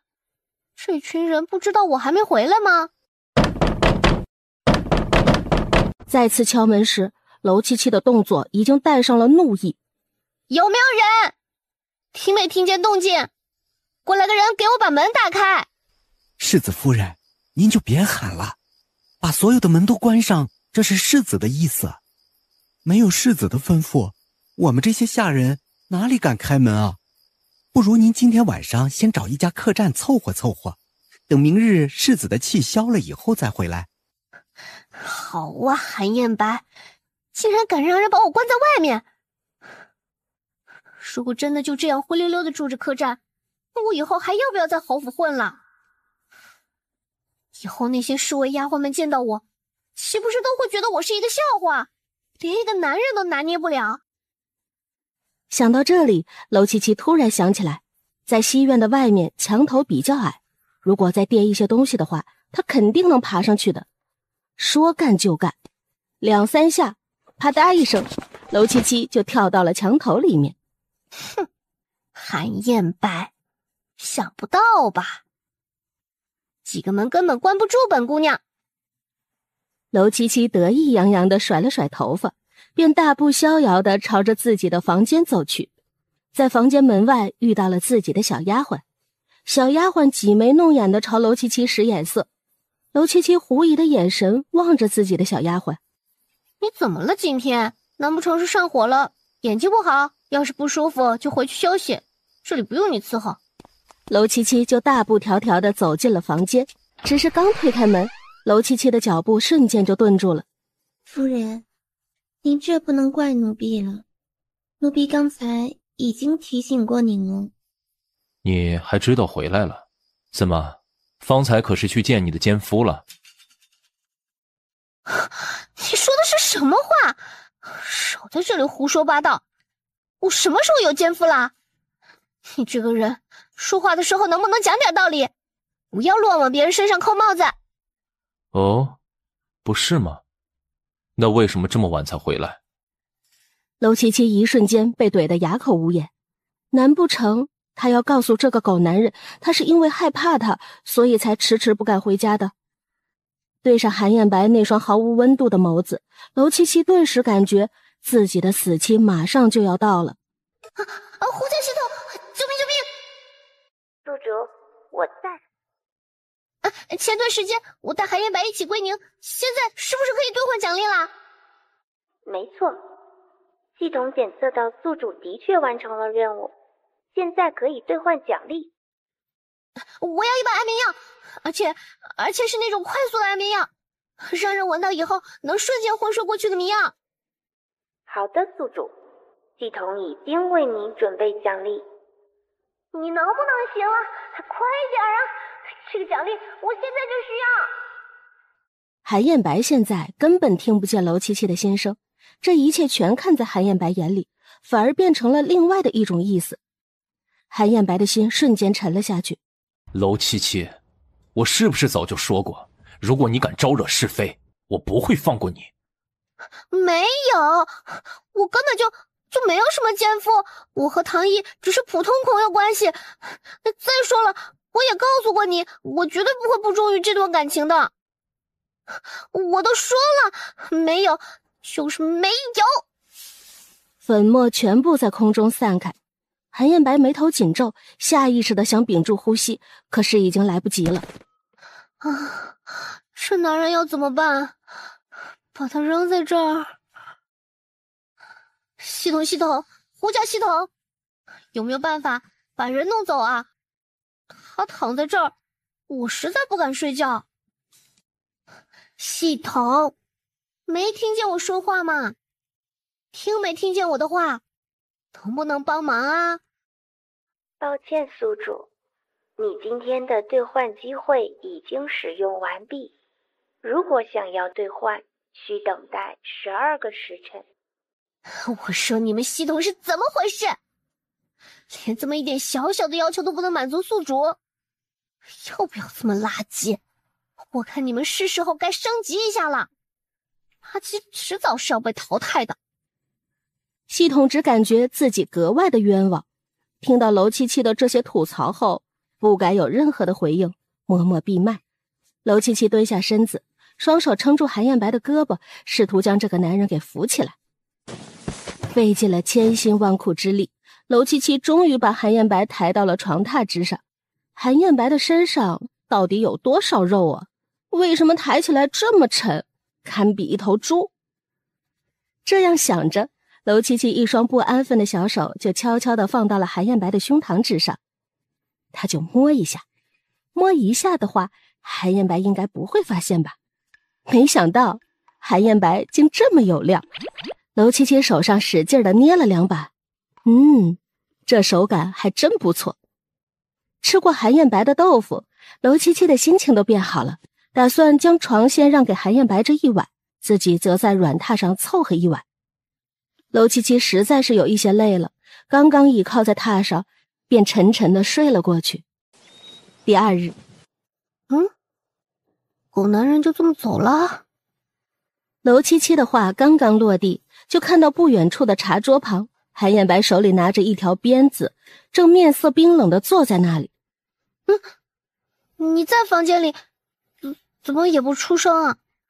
哼，如果我要是出声的话，岂不是就听不见夫人是怎么唤我的了？我刚才是胡说八道的，不是在说你。哦，不是在说谎，那是还有哪一个男人曾经在夫人这里留宿过？早知道这狗男人在屋里，我就不说话了。说吧，狗男人是不是唐毅？说吧，狗男人是不是唐毅？你少在这里诬陷好人！我和唐毅清清白白，我们2个人之间根本什么也没有。拜托大哥，你想象力能不能不要那么丰富？莫名的心声再次响起。韩彦白虽然疑惑不解，可对此事还是很满意的。而同时听到了这个答案，心中也格外的喜悦。可韩彦白的心里面这么想，脸上的表情却一直是阴恻恻的。哦，是吗？我怎么就这么不信呢？那你要怎么样才能相信我啊？我都说了800遍了，我和唐毅只是有过几面之缘的朋友罢了。要说真的有什么特别的缘分……听到这里，韩彦白的眉头再次深深皱了起来。那或许就是我之前无意间救过他的命，所以他把我当成救命恩人，就这样。你之前救过唐毅的命？我也不记得了，这都是唐毅说的。如果本姑娘真的看上哪个小哥哥，你以为还有你什么事儿？本姑娘早就撂挑子走人了。韩彦白刚刚缓和下来的脸色，在听到这句话的时候，再一次阴沉了下去。还有什么事情瞒着我？把所有的事情全部都交代了。老娘哪里还有什么秘密啊？难道他发现我不正常，猜到我不是本人了？不行，绝对不能交代，要是交代了，肯定会被切片研究。没有瞒着你什么。如果没有听到娄七七的心声，此时此刻韩彦白肯定就已经相信了。真不说？当然是不说了，说了就真的没命了，不说还能挣扎一下。娄七七只感觉自己的下巴都快要掉了，眼泪不受控制的在眼角流了出来。你先放手，我本想着就这么交代了吧，可就在这时，世子，陈公子前来拜访，世子可要见？就当娄七七觉得自己马上就要喘息不上来时，韩彦白突然松手，放开了他。这次就先饶过你，你最好是不要闹腾，不然……世子，陈公子说找您有重要的事情。韩彦白冷冷地看了娄七七一眼，没有再说什么，大步地转身离开。哎呦，韩彦白这狗东西竟然真的下得去手，小命差点就此了结了。这完全是伴君如伴虎，他是不是该早点和这个男人断了关系，早点和离？就在这时，夫人，奴婢进来了。进来吧。夫人，咱们世子可真不错，一大早晨起来就惦记着您的吃食，早早就让奴婢们去准备了。你确定这是韩彦白那个狗男人吩咐的？是啊，这些都是世子特意嘱咐我们的。娄七七暗自撇了撇嘴，没有想到韩彦白还算是有良心，竟然知道给他准备饭菜。这男人也会刀子嘴豆腐心吗？奴婢给世子夫人请安。李嬷嬷今日怎的想起过来了？可是姐姐有什么话要传给我？的确是，皇后娘娘最近在宫中格外思念世子夫人，所以想要请夫人进宫中去坐一坐。李嬷嬷恐怕是要让姐姐失望了，偶感风寒，今日身体不适，叔若这副模样进宫，肯定会给姐姐带了病气过去。姐姐尊为凤体，我定不能给她添乱。李嬷嬷脸上的表情微微的愣住，抬头上下扫了娄七七两眼，表情很是为难。嬷嬷，实在是我身体不适，不过嬷嬷请放心，得空我就去见姐姐，这些就当做您的辛苦费。哎呀，老奴也不是在意钱财，只是担心娘娘失望。这既然夫人身子抱恙，一定要好好休养，娘娘不会怪罪于您的。老奴就先回宫中复命了。送走了李嬷嬷，娄七七心中稍微松了口气。怎么就你一人回来？小妹怎么没有跟着你一起过来？李嬷嬷不敢有丝毫的隐瞒，将话从头到尾复述了一遍。小妹病了，可严重。唉，这韩世子是怎么照顾小妹的？真是个不靠谱的。不行，我实在是不放心。更衣，本宫去禀明皇上，本宫要出宫亲自去看小妹。夫人，皇后娘娘来了。娄七七一下子抬起头来，刚好就看到迎面走过来的娄皇后。小妹，听李嬷嬷说你身子不舒服，要不要紧？让姐姐担心了，我没事，就是昨天晚上受了风寒，并不碍事。姐姐怎么过来了？出宫不容易吧？还不是听说你这病了，我心里着急。御医随后就到，也不知道这韩世子是干什么吃的，自家夫人身体不舒服都不知道照顾。娄七七脸上的表情有些尴尬，她总不能说自己这病是装的吧，只能强撑着笑容。姐姐真的无碍，已经吃药了，不劳烦太医，很快就好了。小妹，嫁给韩世子，你可觉得委屈？如果他对你不好，你一定要告诉我，姐姐替你做主。娄七七刚想摆摆手说自己没事，可就在这时，宿主，如果您真想和韩燕白和离，可以求助皇后。听到这个声音，娄七七的眼神几乎掩饰不住的闪了闪，下一瞬望着娄皇后的眼神里多了一抹泪光。姐姐，你可一定要为我做主。姐姐，你可一定要为我做主。我后悔了，我想和离。娄七七戏精上身，每日在这府中，我感觉度日如年，没有一丝的快乐可言。娄皇后听到这些话，再次震惊不已。没想到娄七七的日子竟然过得如此凄苦。我真的后悔了，姐姐，这样的日子还不如让我死了算了。小妹，姐姐自然最心疼你，可你真的想好了吗？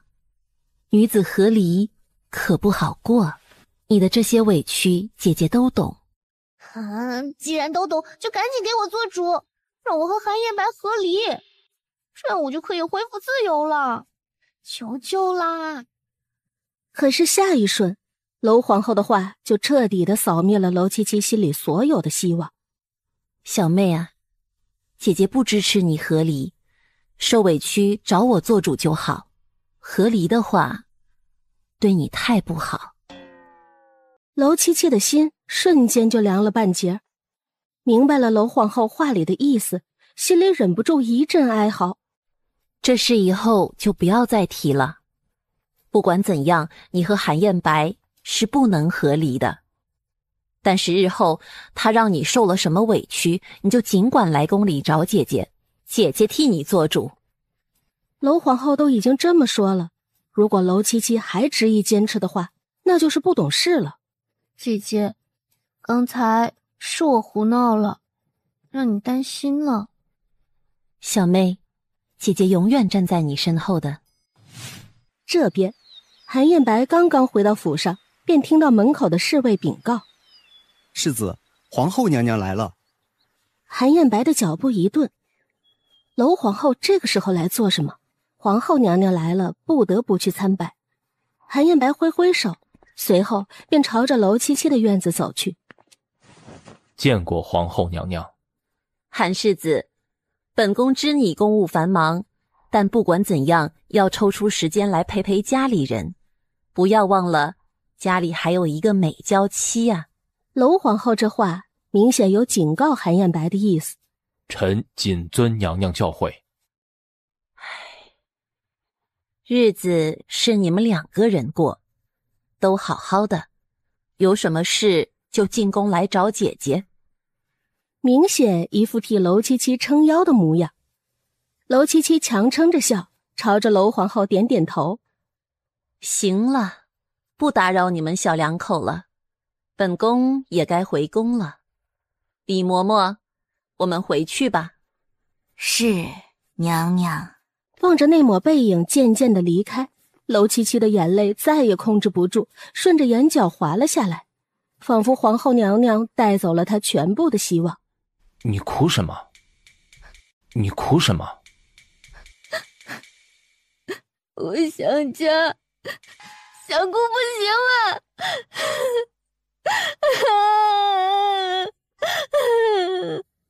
看到娄七七突然哭得这么伤心，韩燕白有一些手足无措，手抬起又落下，最后韩燕白无奈轻叹了口气，伸手将娄七七揽在了自己怀里。这动作让娄七七整个人的身体都僵住了。好了，都这么大人了，别哭了。你要是真想家，那便抽段时间回家去住一住。既然都在京城，没有什么不可以的。我们府上也没有那么严格的规矩。他这是在安慰我？他也会说这么长的一段话呀？娄七七还以为韩燕白一直都是冷冰冰的，从来不会关心别人。你吃过饭了吗？要不要？韩燕白明明已经在外面吃过了，但不知为什么此时此刻听到娄七七的话，鬼使神差地摇了摇头。还没吃过。娄七七的情绪来得快，去得也快，眨眼的功夫就将刚才的不愉快全部都抛在了脑后。你既然没吃呢，就一起留下来吃饭吧，正好也让你尝尝我的手艺。我和你说啊，我的手艺可不一般。哦，是吗？那是本世子的福分了。当然是你的福分啦。怎么样，我做的菜味道还不错吧？这一次韩燕白没有口是心非。味道不错。那你多吃一点，我可不是每天都会给你做饭吃的。对了，过几日我带你去九王府拜访，你提前做好准备。为什么要去九王爷府上拜访？没别的事情，就是简单的拜访。但这次拜访的目的，韩燕白并没有直接告诉娄七七，免得吓到他。我能不能不去呀？韩燕白突然一个冰冷威胁的眼神，顿时吓得娄七七缩了缩脖子。去就去吧，你瞪我做什么？心里面却忍不住的在想，书中写九王爷都是挺帅的，上次在密室也没看真切，只可惜了，是个大反派。帅？这个女人的眼里只有那人帅不帅，怎么不想想之前被吓成了什么模样？你看什么呢？我知道我长得漂亮，也不用你这样看着吧。韩燕白的嘴角猛地抽了抽，险些被喝下去的茶呛到。接下来的这几天，韩燕白也是忙得脚不沾地，几乎都没有来过娄七七这里。娄七七也乐得清闲，每天都在院子里躺尸，颇有一些无聊。不行，我今天一定要吃上酸辣粉。哼！说着，娄七七兴冲冲地冲进了厨房。世子夫人，您是有什么吩咐吗？你想要吃什么可以告诉奴婢，奴婢们做。不用不用，你们都去忙自己的，我自己来就行。有着前世储备的经验，做一次酸辣粉应该不是问题吧？可是，怎么着火了？快点，快来点水！世子夫人根本就不会烧火，难怪世子根本就不来她院子里。既然世子夫人什么也不会，何必来厨房给我们添麻烦呢？娄七七惊慌地抖掉裙子上燃着的火焰，然后又端了一盆水，将燃着的木柴泼灭。她这一次是彻底的歇了要吃酸辣粉的心思。只是当她听到了那个小丫鬟所说的话以后，脸上的表情瞬间就变了。刚才那些话，可是你说的？哼，早就看你不顺眼了。更何况，只是一个不受宠的主子，说了又能怎么样？对，刚才的话的确是我说的。敢问夫人，我刚才的话说的不对吗？世子夫人既然没有那个本事，就不要来这里添乱，平白给我们这些人增添麻烦。来人，把这丫鬟带下去，家法伺候。今天我就让你看看，谁才是这个家里的女主人。说完，娄七七锐利的目光扫过在场的其他人，声音毫不留情。什么样的身份就应该做什么样的事。你们既然身为丫鬟，就应该知道自己的本分和职责。什么时候轮到一个小丫鬟来说主子的不是了？其余的小丫鬟们跪在地上，一个个蜷缩着垂着头，谁也不敢抬头。娄七七瞬间没了心思，转头回到了自己的房间里。只是外面的这场闹剧并没有停止。秋姐姐，世子夫人真的是太过分了，怎么能打你呢？她也不看看，想想你在咱们侯府待了多少年。要说早，你才是来世子府最早的。您刚才说的又不是假话，怎么就要惩罚你了？你们不知道吧？其实咱们世子看上的根本就不是她，是她自己倒贴上来的，还有脸称女主人。世子夫人，你真的不管管这些人吗？他们真的是越来越大胆了。夫人您什么身份？不管是嫁没嫁人之前，都不是他们能乱诋毁的。别气，他们这张嘴迟早是要吃亏的。果不其然，如娄七七所料。谁允许你们在主子背后胡乱议论的？他面色阴沉的可怕，没有给那些小丫鬟辩解的机会，直言道：侯府不留这样多事的丫鬟，把这些人都带走卖了。世子，奴婢们知错了，奴婢们以后再也不在背后议论主子了。再给奴婢一次机会吧，奴婢真的知道错了。可韩燕白脸上的表情却没有丝毫的变化，面色低沉，毫不留情。还等什么呢？还不赶紧动手！跟随在韩燕白身后的侍卫被吓了一个哆嗦，他已经很久没有看到世子这么生气了，吓得连忙将这些人带走。娄七七站在屋内，透过窗子看到了韩燕白刚才吩咐的事情，使劲眨巴了下眼睛，怀疑自己是不是看错了。这男人什么时候知道维护自己了？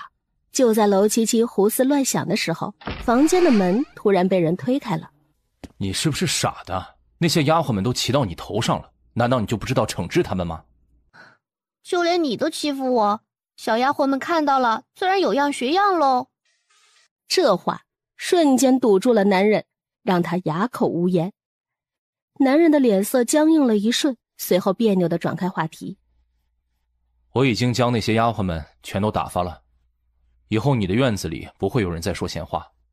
以后想立威就立，别忘了，你才是本世子的夫人。娄七七一双眼睛眨呀眨，望着韩燕白，想要看看这个男人是不是也被魂穿了，要不然怎么会突然之间对自己这么好？娄七七当然不会知道韩燕白此时此刻心里的想法，但韩燕白却将娄七七心里的那些吐槽全都听了去。既然我是你的夫君，在这个府上，只要你老实，自然会为你撑腰。所以以后不管怎样，你想做什么就去做，不用顾忌那么多。娄七七像是傻了一样站在原地，呆愣愣地冒出一串的问号。与此同时，在心里面忍不住开始询问系统：你说韩燕白是不是疯了？为什么突然之间对我这么好？你好好的准备准备，我们明天就去九王府。韩燕白为什么非要去探望九王爷？难不成他想和九王爷合谋？这不应该啊。宿主有新任务。什么任务啊？宿主必须在韩燕白在拜访九王爷的时候帮忙掩护，使其不被九王爷怀疑。那如果我这次能顺利完成任务的话，有什么奖励吗？如果宿主这次能顺利完成任务，可以获得一个很大的奖励。快说快说，什么奖励？媚术升级。我完成了这么厉害的一项任务，难道就不能换个货真价实的奖励吗？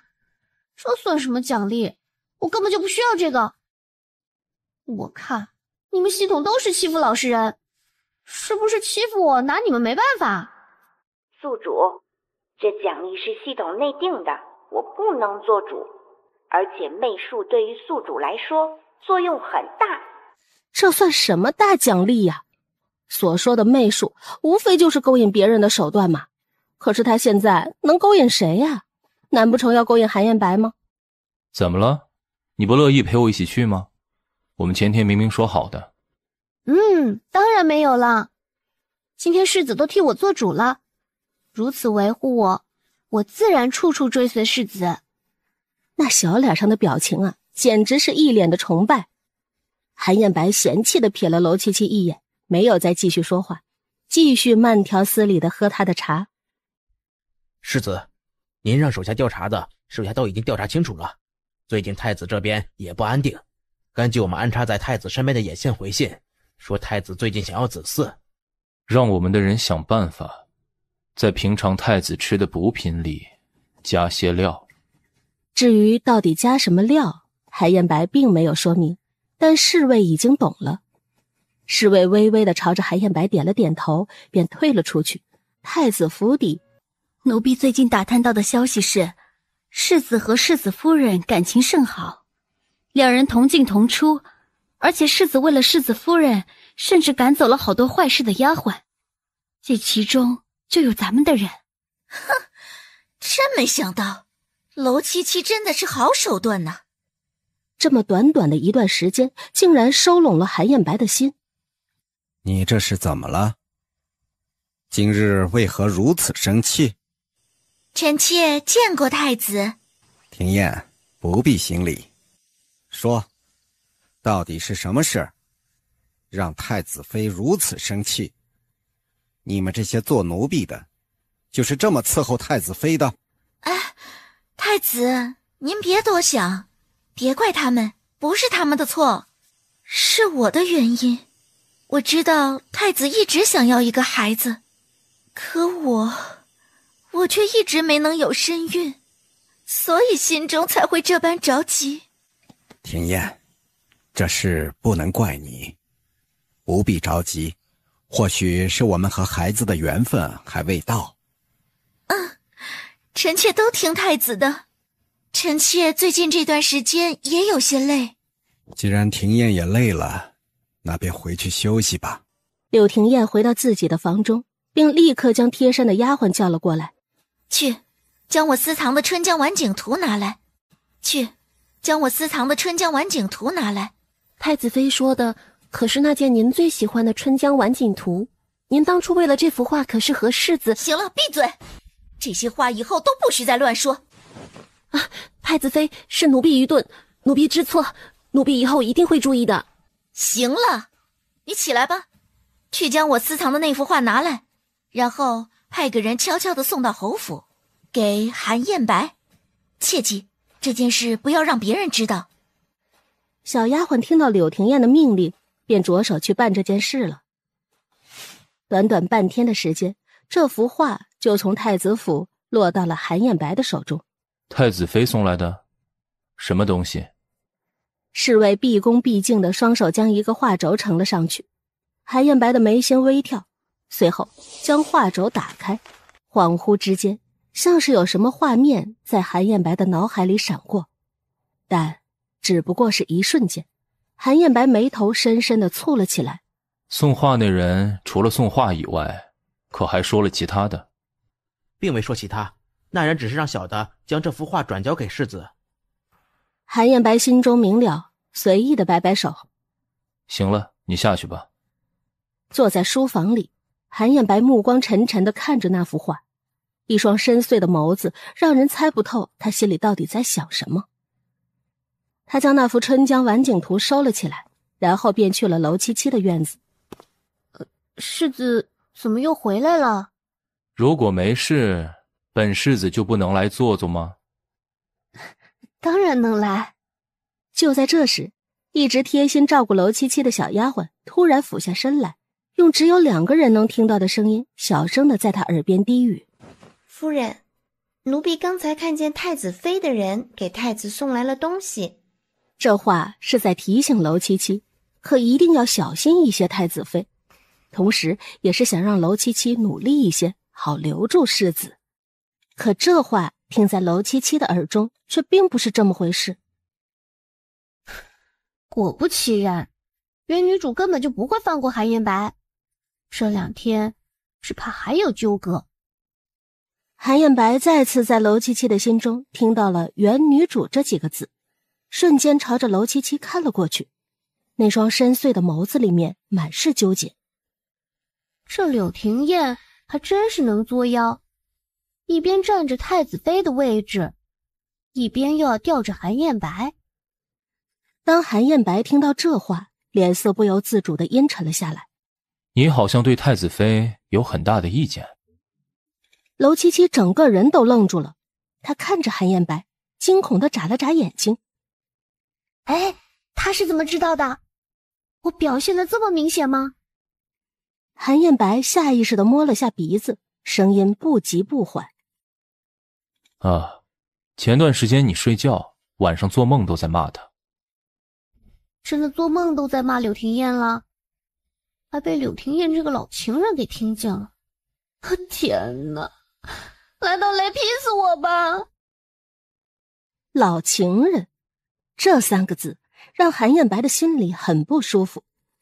虽然曾经他和柳廷彦的关系不错，但现在他已娶妻，柳廷彦也已经嫁给了太子，2人根本就是不可能的。你和他有什么恩怨？你真想知道？韩彦白在楼七七怀疑的目光中毫不犹豫地点了点头，他想看看这个女人又打算怎么骗自己。确实，即使韩彦白这样说，楼七七也不敢将心里面的话全部都说出来，毕竟他可是很怕死的。我对太子妃有意见是有原因的。你看啊，太子妃之前是不是对你特别好？可是转眼她就嫁给了太子。说完，还怕韩彦白不明白这是什么意思，楼七七还眨着眼睛问韩彦白：“你懂我这些话的意思吧？”韩彦白并不怎么懂，只是用沉沉的目光看着楼七七。哎呀，你怎么就不明白呢？你有话就直说，不用在这里吞吞吐吐。这可是你说的，可别一会儿我说出什么不好听的话来，你又要怪我。尽管说就是。这下楼七七心里瞬间就有了底气，心里面吐槽柳廷彦的话早就不吐不快了。既然韩彦白这么想听，楼七七自然不会藏着掖着。我觉得太子妃这个人品有问题，就是传说中的渣女。她一边吊着你，一边当太子妃。如果她还来联系你，肯定就是为了利用你。这样的女人心里只有自己，你千万别被骗了，别到时候被人家骗得连口铲子都不剩了，还给人数钱。不过韩彦白这个大情种十有八九会被那个女人骗到底。说完后，楼七七便忍不住在心里面吐槽了一番，毕竟啊，这是原书的情节。起初韩彦白听到楼七七的话，脸色还算好看，但后面听见楼七七吐槽自己的话，他变了脸色，面色不由得慢慢沉了下来。够了，不用说了。韩彦白突然怒吼一声，面色阴沉地站了起来。这副模样瞬间吓得楼七七闭上了嘴，一个字也不敢多说。可楼七七心里的活动依旧没有停下。我都说，早知道刚才就不嘴快了。果然，柳廷彦依旧是韩彦白心里的白月光。只是你把人家当白月光，人家把你当垫脚石。真是可怜哦。这些话一字不落地落入了韩燕白的耳中，让他的脸色愈发的难看。行了，这种话以后不许再说。不管怎么样，柳廷艳现在已经是太子妃了，娄七七和柳廷艳还是有些身份差异的。这话要是让有心的人听去了，说不定就会指责娄七七一个污蔑皇室的罪名。说完这句话，韩燕白没有再做任何停留，沉着脸大步离开了。娄七七望着男人的背影，茫然的点了点头，随后又委屈的撇了撇嘴。我说实话还不高兴了，真没见过这样阴晴不定的男人。在韩燕白离开后，他突然想起一件事情，明天就要去九王府了，不同场合穿衣也是很有讲究的，没有弄清楚情况，娄七七自然是不敢乱来。于是他站起身来，准备去找韩燕白问一问，打听清楚。这边贴身侍卫跟着韩燕白进了小院，实在是没忍住，小心翼翼地问出了声：世子，小的有一个问题，不知道当讲不当讲。哼，那就不要讲了。世子，您方才是又和夫人吵架了吗？既然如此，您为什么不找个机会和世子夫人离呢？和离？这不是如了那个女人的意，而且还不能继续知道接下来发生的事情。娄七七脚步匆匆地赶到了韩燕白的院子，刚一靠近，便听到了这样一番话：和离？没那么简单。以后这样的事情不必再提了，本世子暂时还没有想过和离。韩燕白嘴上是这么说，可脑海里面浮现的全都是娄七七的一颦一笑。不知什么时候起，这个女人就这样悄悄地住进了他的心里。这样的话不是你能说的，以后注意一些，我不想再听到类似的话。世子，是属下逾越了。韩燕白竟然从来没想过和离，那我和离的期望岂不是要落空了？娄七七并没有进去，而是一边思索着，一边转头回到了自己的院子。夫人，这是在为什么事情忧心？娄七七有气无力地坐着，一只手托着腮。还能为什么？当然是因为韩燕白喽。春桃的眼睛里浮现出了惊喜，还以为自家夫人终于想通了，想要去讨好世子了。哼，夫人可是因为惹世子生气的事情在烦心，那不如去哄一哄世子，把世子的心情哄好了，不就什么事儿也没有了吗？对呀，我要是把韩燕白哄高兴了，说不定他就答应我了。一想到要去讨好韩燕白，娄七七又瞬间泄了气。她根本就不知道该怎么去讨好一个男人，好不好？夫人，最近这段时间世子公务繁忙，身体肯定会很劳累，夫人不如送些汤去。还是春桃你有主意。你现在就让厨房的人炖一些鸡汤，一会儿我亲自送过去。小厨房的动作还算快，鸡汤熬好后，娄七七便端着这一盅鸡汤去了韩燕白的院子。世子，你睡了吗？房间里刚刚放下毛笔的韩燕白听到娄七七的声音，眉头微不可察地皱了起来。他来做什么？世子，你要是没休息，那我就进来了。进来吧。娄七七喜滋滋地端着鸡汤走了进来。怎么这么晚了，还在处理事情？虽然公务要紧，但也要注意身体呀。正好我替你熬了一些鸡汤，你快趁热喝了吧。娄七七刚放下鸡汤，抬头便对上了韩燕白那双质疑的眸子。你用这样的眼神看着我做什么？难不成我给你送鸡汤来还做错了？我还不是看你最近太辛苦了，体贴你，过来给你送份鸡汤。你可别不知好歹。我只是意外，你什么时候这么体贴了？我本来就是个体贴的性子，只是你之前没有发现罢了。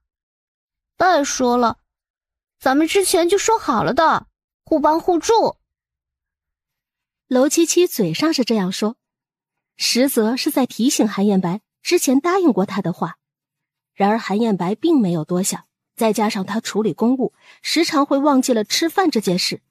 这会儿闻到鸡汤的香味儿，的确有一些饥肠辘辘。端起鸡汤，韩彦白就小口小口地喝了起来。娄七七见状，心中甚是满意。哼哼，吃人嘴软，拿人手短。现在韩彦白喝了我的汤，到时候我提点小要求，应该不过分吧？看在他真的给自己送汤的份上，如果娄七七有什么小要求，他倒是可以稍微的满足一下。可是当韩彦白将鸡汤全部喝了下去后，很快就察觉到身体有些不对劲了。他的身体里就仿佛像是有一团火焰一般，四处窜动，随即很快便集结在了某一处。韩彦白，你这是怎么啦？是不是我送给你的鸡汤太好喝了？好喝？真是太好喝了。他伸手一把扯过娄七七，猝不及防的，娄七七便被男人扯到了怀里。啊，世子，你耍流氓！啊，这狗男人该不会是要兽性大发了吧？呵呵，我耍流氓？耍流氓的不是你吗？你少在这里胡说八道！我怎么就耍流氓了？娄七七不安地在韩彦白的怀里面扭动着，可是就是因为这动作，就仿佛像是在韩彦白的心里点了一把火，顿时把那股欲望烧得愈演愈烈。既然忍不住，那便没有继续忍下去的必要。不是你耍流氓，那你为什么要在刚才的鸡汤里下药？你说什么呢？我根本就不知道什么下药，我没有在鸡汤里下药。世子，你可千万别冲动啊！你听我解释，事情不是你想的那样。可韩彦白身体被欲望支配着，根本就听不进去此时此刻娄七七所说的话。解释？有什么好解释的？既然你这么想，那我不介意满足你。娄七七的整个身体都忍不住的颤了颤，拼命的挣扎着，死死的闭上眼。与此同时，在心里面拼命的大喊：啊！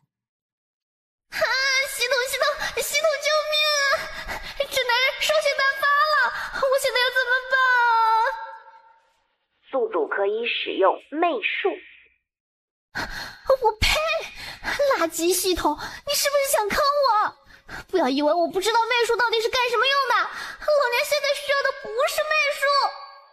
如果使用媚术，那岂不就是干柴碰烈火？好在娄七七的脑袋还没有嗅住，他瞬间反应过来，在心里面冲着系统大喊：给我一包迷药，快！很快就有一包迷药出现在了娄七七的手中，娄七七也毫不犹豫，拿着迷药就朝着韩彦白撒了过去。原本压在娄七七身上的男人，在嗅到那粉末之后，整个人一下子砸了下去。好在男人不动了，娄七七终于松了口气。夫人，您怎么回来了？说吧，到底是怎么回事？夫人，这是皇后娘娘给奴婢下的命令。皇后娘娘说，只要夫人怀上世子的孩子，世子就会好好爱护你的。这件事你之前为什么没有告诉我？为什么没有和我商量？一仆不是二主，你应该知道到底谁才是你的主子。夫人，奴婢知错了，您就饶过奴婢这一次吧。奴婢以后再也不敢了。奴婢心里清楚，您才是奴婢的主子，但奴婢也想让您过得好一些呀。行了，你起来吧。记住，以后我不希望再发生这样的事情，不然不要怪我不念及主仆情谊。我虽然好说话，但眼睛里也容不下沙子。夫人放心，以后绝对不会有这样的事情发生了。以后奴婢什么都听您的。夫人让奴婢做什么，奴婢就去做什么。第二日，韩燕白醒来后便察觉到身体的不对劲，某一处此时此刻还和昨晚一样屹立不倒。娄七七，你真是好样的。但与此同时，韩燕白心里面又产生了一个疑惑：昨天晚上娄七七为什么没有趁机对自己下手？那一碗鸡汤明明是娄七七端过来的，可最后他却临阵脱逃了。那一开始他又为什么要在鸡汤里面下料呢？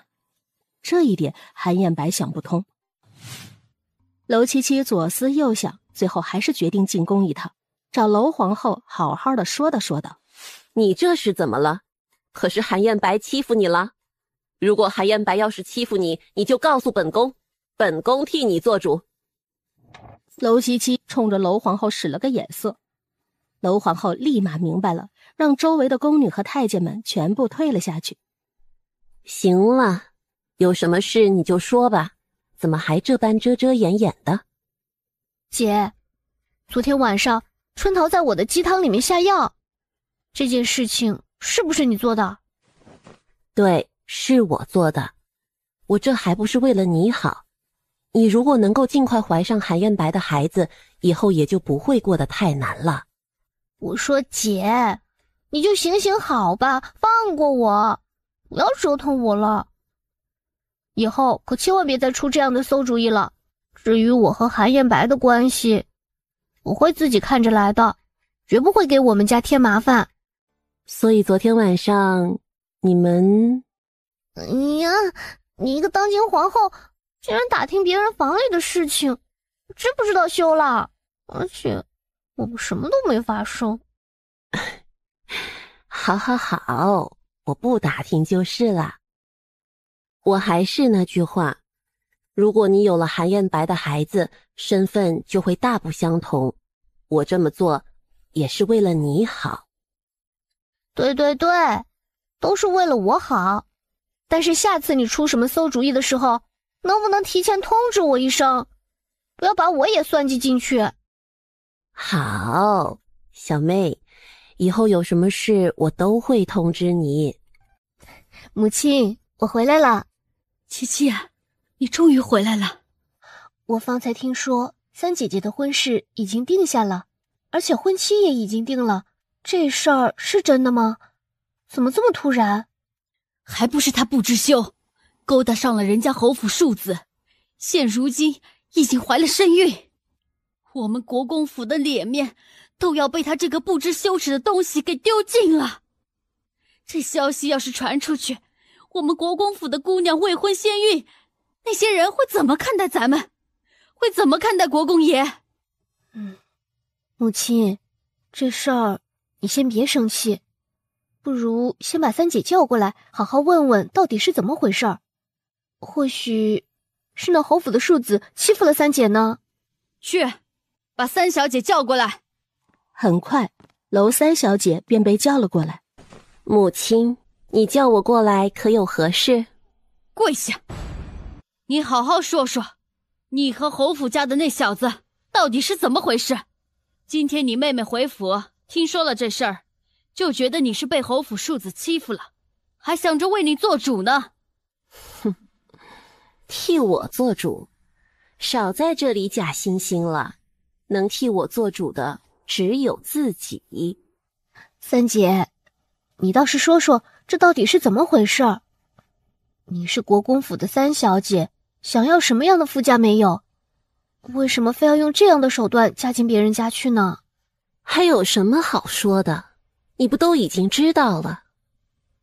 三姐姐，我是想问问你怎么想的，好端端的，为何非要作践自己？什么叫作践？我和自己心爱的人在一起，难道这还有错了吗？哼，不要以为我不知道你怎么想的。你以为攀上了顾侯家的庶子，就可以光明正大的过去做正妻了？你真以为这是一门好亲事？真觉得这是一个好出路？哼，你这样做，无非就是看上了顾侯家的家世，可你也不想想，顾侯家的一个庶子，你就算是嫁过去，又能怎样？哼，原本你可以有一门好亲事的，经你这么一作，好亲事怕是没希望了。娄七七，你少在这里装模作样！什么好亲事？我一个庶女，如果不自己谋划，你们谁会想着替我找一门好亲事？看来你是还没有意识到自己的错。母亲，我们国公府如果有人触犯了家规，该怎么处置？唐氏也气得咬牙切齿。原本他还想替这些庶女们寻一门好亲事，但没有想到，在人家的心中啊，就是这般想刺激这个当家主母的。母亲，我们国公府如果有人触犯了家规，该怎么处置？自然是鞭子伺候。三小姐不守女儿名节，辱没国公府名声，触犯家规。来人，家法伺候。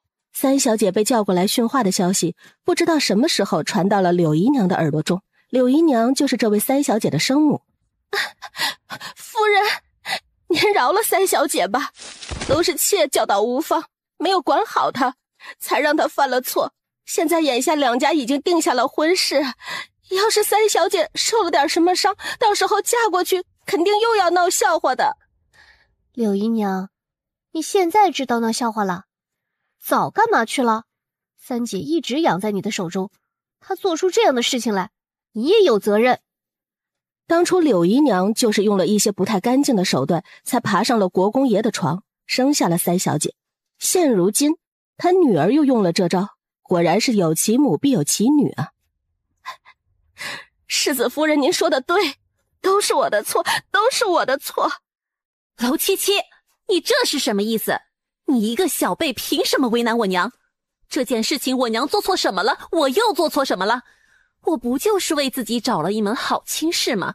难不成只许你们这些嫡女才能嫁好人家，我们庶女就活该过不好日子吗？哼，三姐你怕是忘了我的身份，我现在是世子夫人，别说是提点柳姨娘几句，就算是让你嫁不成，我也做得到。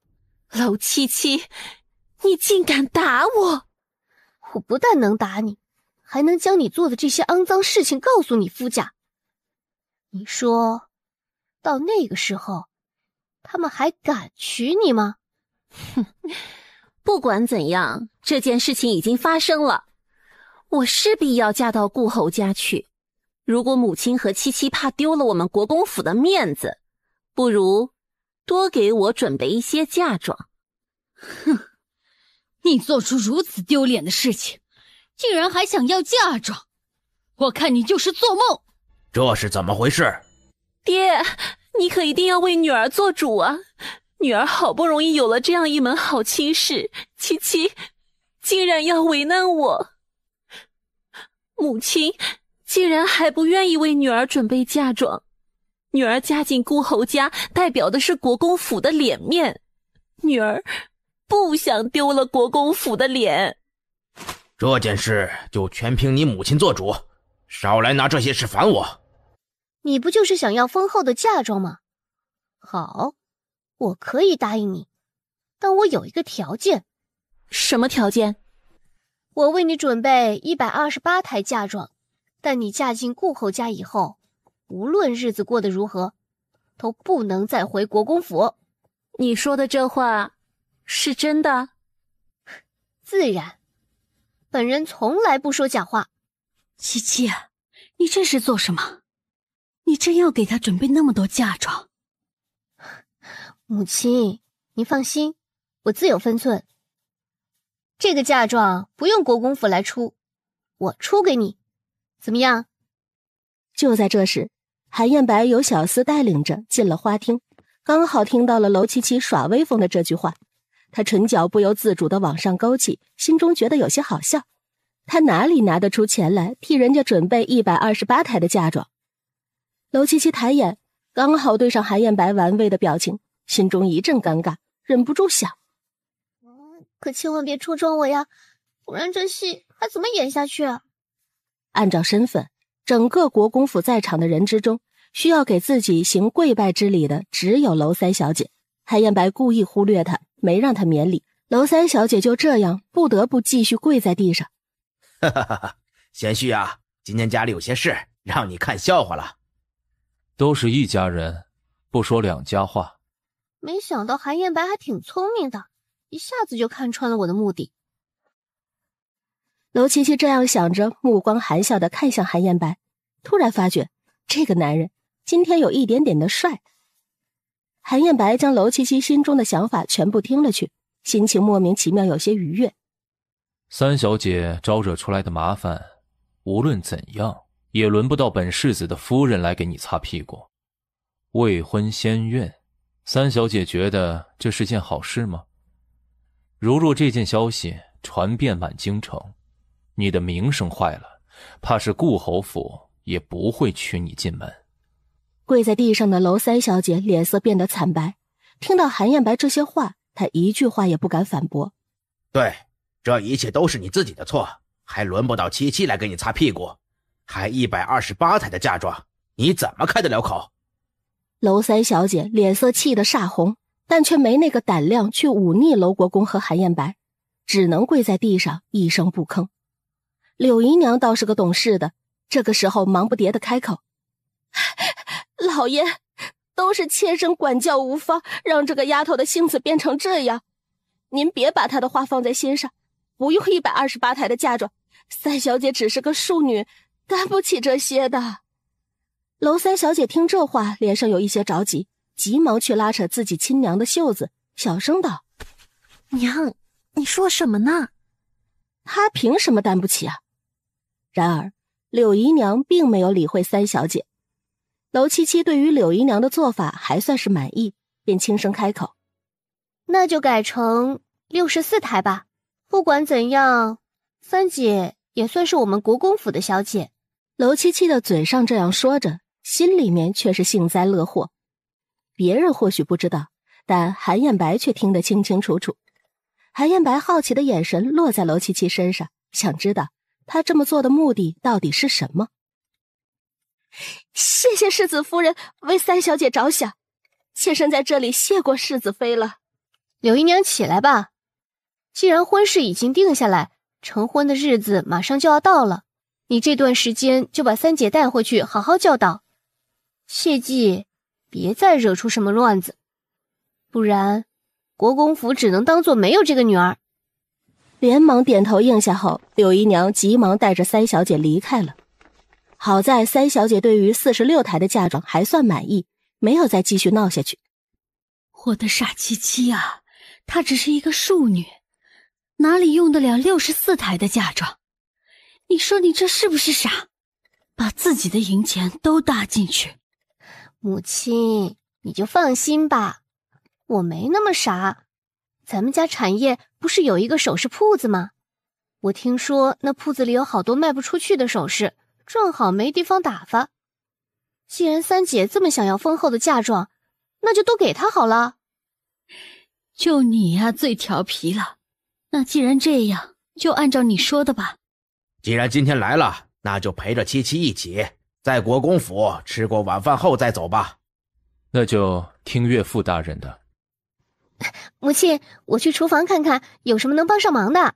你一个姑娘家去什么厨房？厨房自有那些厨娘们忙活，那地方油烟重。你这丫头，难不成经常自己下厨房？没有的，母亲，我从来都不下厨房的。旁边的娄国公倒是看明白了什么，连忙伸手揽住了唐氏，笑着打趣：你懂什么呀？七七自然有她的道理，你呀就别跟着瞎操心了。对，母亲，我就是突然来了兴致，你就不用管了。说完，娄七七就脚步翩翩地朝着外面走去。花厅里的娄国公朝着自家夫人挤了挤眼色，随后又看了坐在旁边并未开口说话的韩彦白一眼。老夫老妻了，唐氏瞬间便明白了过来，原来啊，自己女儿着急去厨房是给韩世子做饭呀。你们快点尝尝我的手艺。七七，哪些菜是你做的呀？唐氏看到桌上那几道卖相极惨的菜，忍不住抽了抽嘴角。这样的菜，韩彦白也能吃得下去，这几道都是我做的，亲手做的，没有假手于人。你们快尝尝，味道怎么样？楼国公非常卖面子的夹起了一筷子放入口中，韩彦白迟疑了片刻，这才伸出筷子夹了一块笋，慢慢的放入口中，随即眉头不由自主的往上挑了挑。怎么样，好不好吃？味道不错。得到了肯定的答案，楼七七瞬间笑颜如花，一双好看的眼睛笑得眯了眯，就仿佛像是弯弯的月牙。韩彦白看到这样笑得真情实意的楼七七，突然有一瞬间的怔愣，觉得此刻的她格外好看。不过楼七七并没有注意到这一点，她美滋滋地招呼着楼国公和唐氏。父亲母亲，你们也快来尝尝我的手艺。哈哈哈哈哈！好好好，今天七七亲自下厨为爹做饭，爹可要多吃一些。旁边的唐氏忍不住打断了国公爷的话，笑道：老爷，你这就自作多情了。我看七七下厨明显是为了招待韩世子。唐氏这话一出啊，楼七七的小脸不由自主地红了起来。虽然自己做菜的确是为了招待韩彦白，但这样被提出来，他还是有些不好意思的。他羞红了脸，欲盖弥彰道：母亲，你胡说什么呢？我就是给您和父亲做的。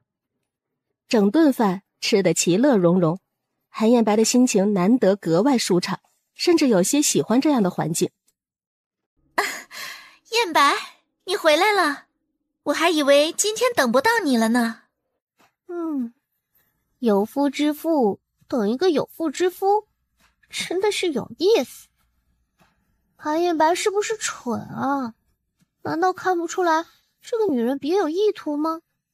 听到楼七七的心里话，韩彦白的眉头微皱了一下。有什么事你们聊，我就先回去了。我可不想死得太早，溜了。我这么懂事，韩彦白你可要记得我的好。将楼七七这些心声全部都听去了的韩彦白脸色不由得一点点黑了下来。彦白，看什么呢？太子妃有什么事进来说吧。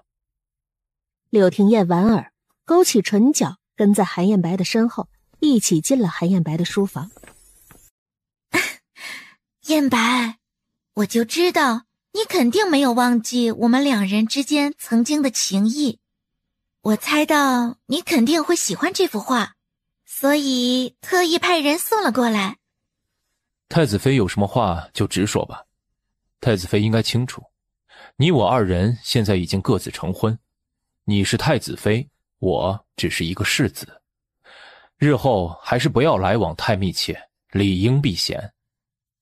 即使现在你我身份不同，难道曾经的那些情谊说忘记就能忘记吗？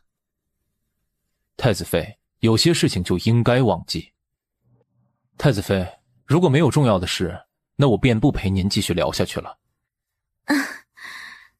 你知道的，我现在是太子妃，我今日过来是希望你看在往日的情分上，在朝堂之中多帮助太子一二。太子妃这话严重了，我只不过是一个世子，在朝廷上的能力有限，想帮太子实在是力不从心。今日时间也不早了，太子妃还是早些回去吧，免得被其他人发现落人画饼。看来今日是我唐突，打扰到世子了。让人送走了柳廷燕，韩彦白只觉得心里烦躁，起身去了后院。走快点，你可千万别把我甩下来呀！乖乖的，乖乖听话，好好带着我，一会儿给你喂草吃。听到楼七七嘴里碎碎念念的话，韩彦白的嘴角不易察觉地往上勾起了弧度，就连他自己都没有发现。就在这时，你干什么？刚才不是还好好的吗？你别跑这么快呀！停下！快停下！救命啊！早知道我就不学了。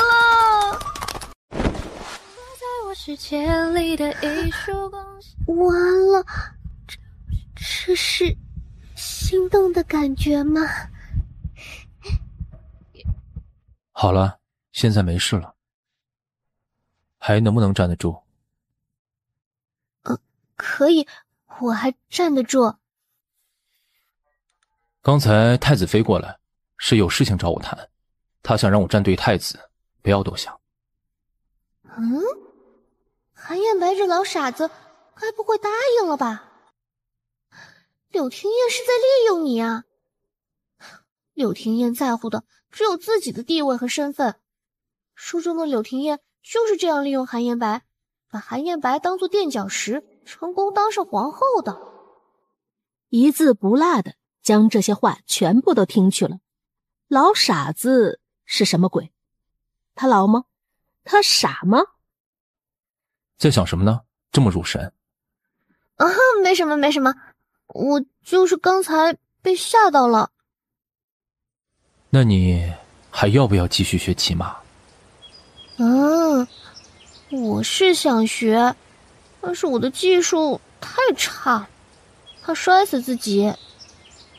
学不会，那是因为没有一个好师傅，我教你。你说你要教我骑马？怎么不想学？不想学就算了。想学想学，我当然想学。把你的手放在我的手上，然后上马。这就上马？我看这马的情绪还没稳定，我该不会再被他摔下来吧？现在可以上来了吧？我在后面护着你。现在要开始了，记住我接下来说的话。骑马的时候坐姿要端正，双腿夹紧马背，手里握着缰绳，目视前方。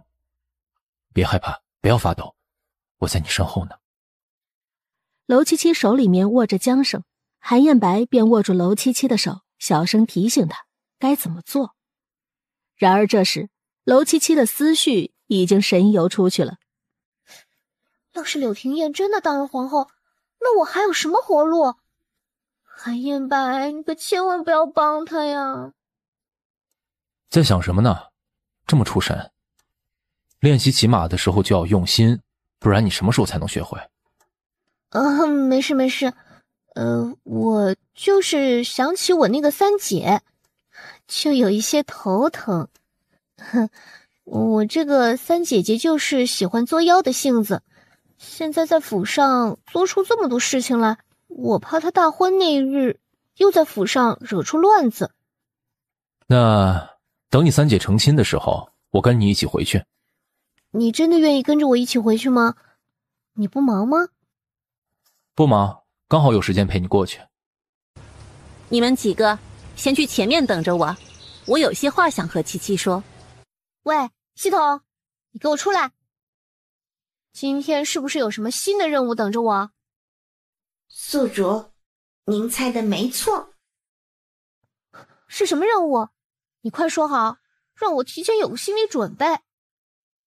系统察觉到娄珊珊准备陷害宿主，本次任务为宿主顺利躲过陷害。宿主，本系统是不是很人性化呢？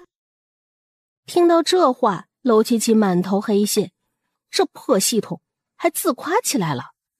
怎么，把所有人都赶走，是想要陷害我？这话一出，娄珊珊脸上的表情瞬间就僵住了。她一脸惊疑地看着娄七七，收起你那些不安分的小心思吧。如果你还想安安分分的嫁人，就按部就班的走，别惹什么乱子。但如果你敢丢了我们国公府的脸面，不用父亲动手，我也不会饶了你。娄七七，你有什么好嚣张的？不就是因为你是嫡女，我是庶女，我凭什么要处处受你的欺负？人的确不能选择自己的出身，但是怎么活，都是自己选的。留下这句话，娄七七便没有再继续同娄珊珊废话，径直往前走了。国公府今日有喜事，韩彦白不喜欢凑热闹，便陪同着娄承墨坐着说话。等到送亲的队伍渐渐离开后，韩彦白这才站起来，缓缓开口道：岳父大人，我去看一下七七。好好好，你去吧。七七一大早呀就赶了过来，他要是不愿意过去参加婚宴，直接呀带他回府就可。韩彦白微微颔首，便去了后院，要找娄七七。夫人呢？夫人不是陪着三小姐一起走了吗？刚才夫人就是和三小姐一起的。韩彦白的脸色瞬间就变了，因为娄珊珊早就已经坐上喜轿被抬走了。你最后一次见夫人是在什么时候？就在刚刚。三小姐说有话要和夫人说，就把我们这些丫鬟婆子全都打发了。想到这里，韩彦白心中突然有了一种不好的预感。嘿嘿嘿，小贱蹄子，你倒是跑啊！我看你这回还有没有机会跑？你放开我！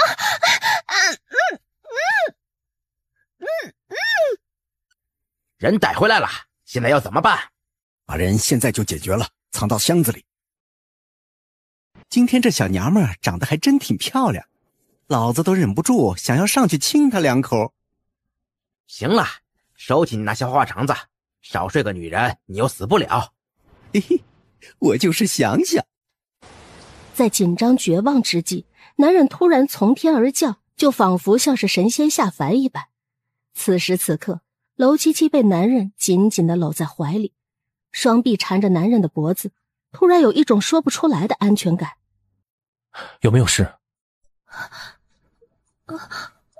我没事，就是腿好疼。韩彦白直接抱着娄七七回了院子，享受着这样的待遇，娄七七心里突然美滋滋的，觉得今天这场遭遇也算是值了。韩彦白察觉到娄七七的视线，紧皱的眉头依旧没有舒紧，他将娄七七放在软榻上。把你的腿给我看看，我替你先检查一下，疼的话就告诉我。那你轻点儿。今日好端端的，你怎么会被其他人带走？当自己被带走的时候，娄七七心里就已经有了看法。可能是三姐做的。今天在祠堂的时候，三姐就想要用腹中的孩子来陷害我，不过却被我看穿了。可能是怀恨在心，能如此猖狂又大胆伤害，在京城买凶杀人，娄珊珊可没这门路。除了柳廷燕，还能有谁？我最近好像并没有招惹到这个女人，她怎么突然之间发疯了？再次在娄七七的心中听到柳廷燕的名字，韩彦白手上的力道没有控制住。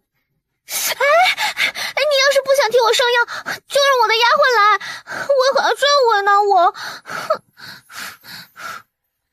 抱歉，我不是故意的。你说是你三姐想要杀你，这事我会让人好好下去调查，定然不会让你白受了这次的惊吓。娄七七的思绪被韩彦白拉扯回来，他的视线落在了韩彦白的身上，唇角忍不住微微往上勾起，突然觉得今天的韩彦白好像格外的帅。糟糕，这是心动的感觉吗？伤口已经处理好了，这2天你不要碰水，自己多注意一些，不要多想，好好休息。柔声嘱咐了一句，男人这才转身离开。刚才韩彦白那是在关心我。七七，七七，你怎么样？母亲，你怎么敢来了？哎呀，我没事的。到底是哪个天杀的，敢对我的宝贝女儿动手？怎么样，是不是特别疼？母亲放心，我真的没事了。我的宝贝女儿从小就是最怕疼的，今天竟然受了这么重的伤，怎么可能会不疼？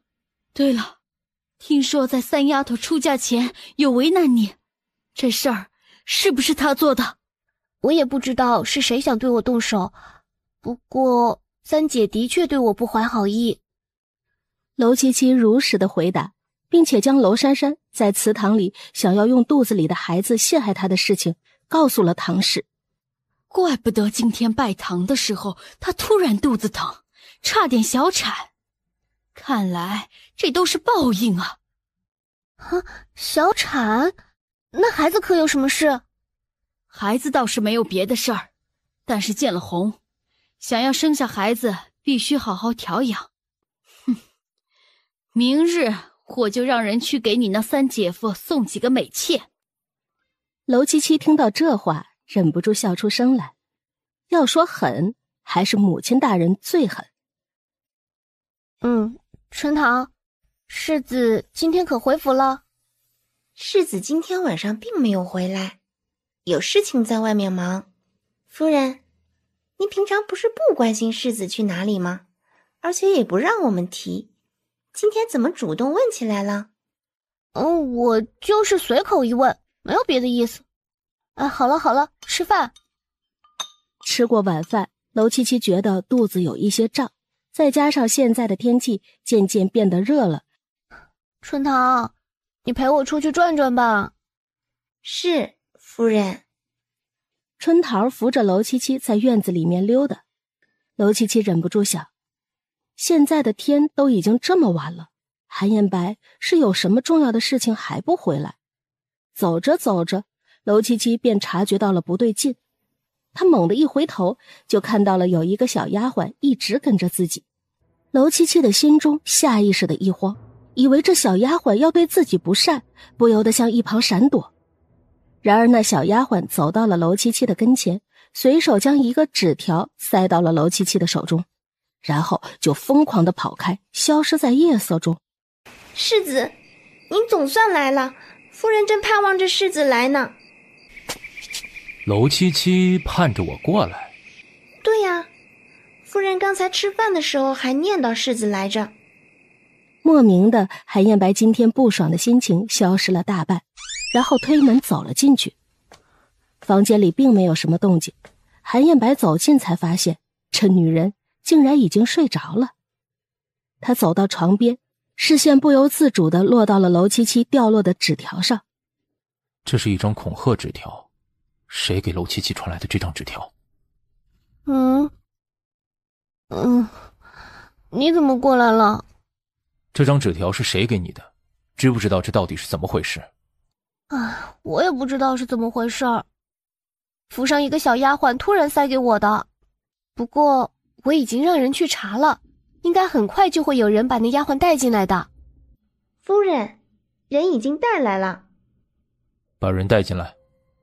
世子夫人，奴婢冤枉啊！奴婢没有想过要害夫人的。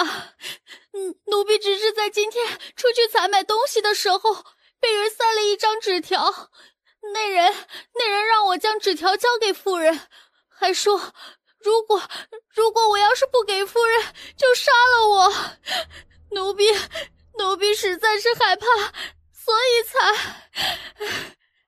那你可有看清楚给你纸条的那人长什么样子？奴婢没有看清楚，那人是在奴婢背后把刀架在脖子上，奴婢实在是不敢回头。我看他什么也不知道，也是被人逼迫的，就让他回去吧。你回去吧，但你记住，如果以后再有类似的事情，必须及时禀告给本世子，不然就滚出侯府。奴婢记住了，以后不管有什么事情，奴婢都会如实禀告世子。二丫离开后，娄七七就见韩彦白脸上的表情极其难看。你别和刚才的小丫鬟置气，她也是被逼无奈的，你就别着急上火了。这人竟然把手伸到了你身上，我能不着急？世子，你这么担心我？现如今你是本世子的人，有人想动你，就是在打侯府的脸，本世子不该生气。哦，原来是这样啊。好了，你不要胡思乱想，这段时间就好好在府上待着，我自会查出凶手。哎，你今天晚上是不是还没吃什么东西？还没吃。他肯定是喜欢上我了，才会这么担心，担心的饭都没吃呢。我院里小厨房还有些吃的，不如你吃了再走。他很快叫来了春桃，让他将小厨房里还热着的菜全都端了上来，还吩咐春桃准备了2副碗筷。你今天晚上也还没吃？没有，这会儿正好陪你吃。这话莫名的让韩彦白的心情愉悦了起来。一顿饭，2个人吃的是格外和谐，顿有一种岁月静好的感觉。对了，我们什么时候去九王爷府上？你不是不想去，怎么现如今这么关心这件事情？不是你非要带我去的吗？只是时间一直没有确定，所以我想问问。后天我已经下了帖子。娄七七因为刚才已经吃过了一顿，现在又陪着韩彦白吃了不少。完蛋，吃太多了。哪里有姑娘吃饭像你这样，出去被其他人瞧见，别人还以为是国公爷没有教养好。哼，打个嗝怎么了？我吃太饱了不行吗？你不觉得这样有什么不妥啊？要什么紧？我们不是夫妻吗？我就算是出丑，你又不会说出去。这是在自己家里，我不用在乎自己的形象。反正你又不在意，嫌弃我也没事。今天这样的事情在家里发生也就算了，后日我带你去九王府，切记不要像今日这般，不然你丢的可是侯府的面子。我要不是为了陪你吃饭，怎么可能吃得打嗝？这话被韩彦白听了去。刚才之所以说没吃过，就是为了陪自己一起吃，心情有些复杂，还有一点窃喜。去九王府之前，这2天你就好好休息，把你的伤养好。说完，男人就抬步走了出去。怎么感觉今天的韩彦白比昨天又帅了一点？是我的错觉吗？韩彦白被娄七七这毫不掩饰的夸奖给惊到了，猛地剧烈咳嗽了起来。娄七七连忙拿过来旁边的茶壶，给韩彦白泡了一杯茶递过去。快喝杯水压一压。你老老实实在车里坐着，不要满眼乱转，胡思乱想。我什么时候胡思乱想了？韩彦白被娄七七的话一噎，索性端正身子，不再闭目养神。世子，今天去拜访九王爷，你用的什么理由？是找了一个理由。什么理由？我们2个先对好了口风，省得一会儿说漏了嘴。你不擅长女工，正好九王爷身边有一个爱妾，刺绣功底了得，你今日便去好好的讨教讨教。这是什么理由？你明知道我不善女工，还让我去跟别人讨教，岂不是丢人现眼？你不是很想了解九王爷吗？正好可以和他的妾室多聊聊。的确，有的时候可以从女人那里套一些话来。女人对和自己没有利益冲突的女人，防备心也会相应降低一些。世子今日前来，可是令王府蓬荜生辉了。听到这清朗的声音，娄七七忍不住抬头看向了九王爷。果然长得帅的男人都很危险。既然今日2位来了，便不要与本王客气，多吃一点。自然是不会和九王爷客气的。哈哈哈哈，看得出来，世子和世子夫人感情甚好。让九王爷见笑了。九王爷若是羡慕，也可以娶个王妃回来。世子夫人说的是，看来本王是时候该考虑考虑王妃的问题了。本王听闻，世子，你和太子妃曾经关系匪浅。九王爷说笑了，本世子和太子妃也只不过是有过几面之缘，谈不上感情匪浅，这样的玩笑可不好笑。哈哈，本王没有别的意思，只是觉得世子看在太子妃感情的情分上，会选择支持太子一脉。来了，说到重点了。你和本王也算是有些情分，今日既然你来了，本王有些话还是要和你说的。世子如果是想要支持太子，不妨好好去调查调查太子的为人处事，以免最后站错了队，赔了夫人又折兵。哇，高手啊，高手！九王爷说的是，不过当今陛下身子康健，现在考虑这些问题为时尚早，而侯府支持的是陛下。哈哈哈，怪不得父皇如此看好你，将你当成重臣培养。有世子如此忠心的臣子，父皇定然心中很是欣慰啊。九王爷，听说您府上的景致不错，不知道我可否在府上转一转？你去将玉梅叫来，陪着世子夫人在府上好好的转一转。那我就不在这里打扰王爷了。玉梅姑娘是很早就认识九王爷了吗？听到这话，玉梅脸上露出一丝疑惑，不解地看向楼七七。玉梅姑娘别介意，我就是随便问问，闲聊几句而已。你要是不想说就算了。这没有什么不能说的。我和王爷认识的时间并不久，我曾经只是一个医馆里的小医女而已，有幸结识了王爷，被王爷带回了九王府。我看王爷很是在意你呢。玉梅淡笑不语。这边韩燕白带着楼七七一起去九王府的消息很快就传到了柳廷燕的耳中。韩燕白去拜访九王爷干什么？兰芝，把韩燕白去了九王府这个消息传给南阳公主。南阳公主是九王爷同父同母的亲妹妹，九王爷从小对这个妹妹就很是宠爱，最主要的是当年的南阳公主一心想要嫁给韩燕白，最后竟然让楼七七有了可乘之机。南阳公主的心里一直记恨楼七七，看不惯楼七七的种种。这边转了一圈之后，楼七七大致了解了九王府的地形，也知道了哪些是可疑之处。玉梅，谢谢你今天陪着我，转了一圈有些累了，不如我去你那里讨杯茶喝。那自然是可以的，世子夫人随着妾身来吧。哎呦，这不是楼七七吗？真是好久不见了。南阳公主要是没别的事，那我先走了。楼七七，你是不是忘了自己的身份？你现在也只不过是个世子夫人，而我是公主。你见到公主竟然敢不行礼，难不成是轻蔑皇室？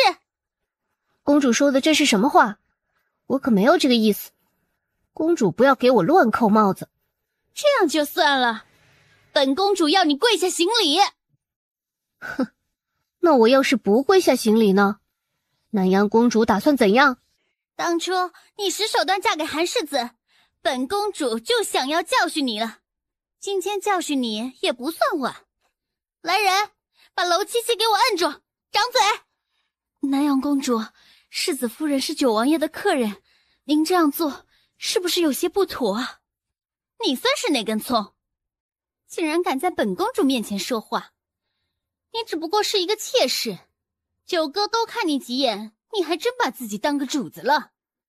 南阳公主，你虽贵为公主，但也应该知道说话的时候要注意分寸。刚才也说了，玉梅是你九哥的人，什么时候轮到你在这里指手画脚了？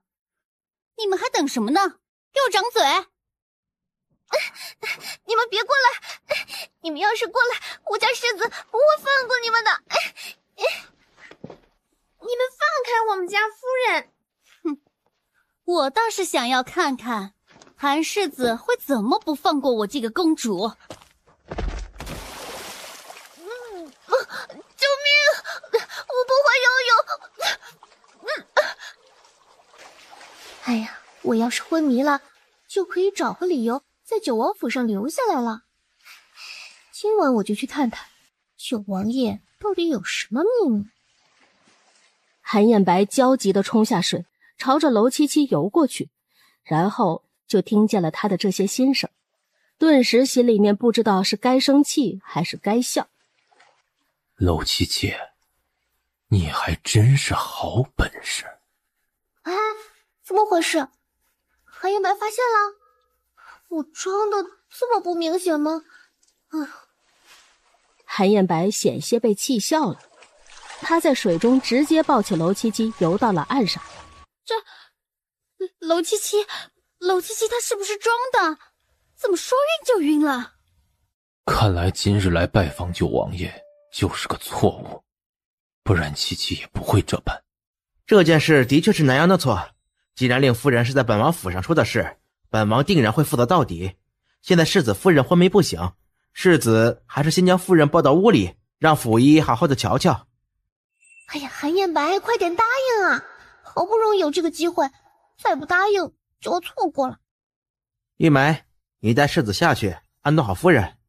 世子还是先跟着妾身过来吧，世子夫人的身体要紧，不要耽误了府医替世子夫人瞧看。那便走吧。还好韩燕白没有坏了我的计划。世子夫人的身体并无大碍，应该是落水受到惊吓才昏迷过去的，只要醒过来再服用一些安魂的汤药便可。有劳王大夫了。让府医看过以后，韩燕白确定楼七七的身体没有大碍，心中这才确确实实松了口气。鬼知道刚才他看到楼七七落水的那一瞬间，心里到底有多么的紧张。韩燕白这样想着，等到府医走了以后，玉梅也找了一个理由离开了。行了，人已经走了，不必再装了。你早就发现我是装的了？那你都发现了，九王府上的人是不是也发现了？只有我自己发现了。我抱着你的时候，你心跳有多快，只有我知道。他们没发现就好。你为什么想要在九王府留下？没什么原因啊，我就是挺喜欢九王府上的布置，想要再逛一逛。韩燕白不屑的冷哼，眼底的表情明显是不相信楼七七所说的这些话。你爱信不信，反正我就是这么想的。我现在身体虚弱，你就在地上凑合一晚上吧。我倒没觉得夫人的身体虚弱。你可别乱来啊，这里可是九王府。如果夫人将留在九王府的真正目的告诉我，我或许会考虑考虑。留在九王府的真正目的，那当然是要探索九王爷的秘密了。但是这个秘密现在要告诉韩燕白吗？毕竟他已经拿到了账本，我留下来就是想要探探九王府上的秘密基地。刚才在逛九王府的时候，听玉梅说九王府有一片院子是禁地，谁也不许进去。九王府上的禁地？既然是禁地，你打算怎么进去？这件事你就不用管了。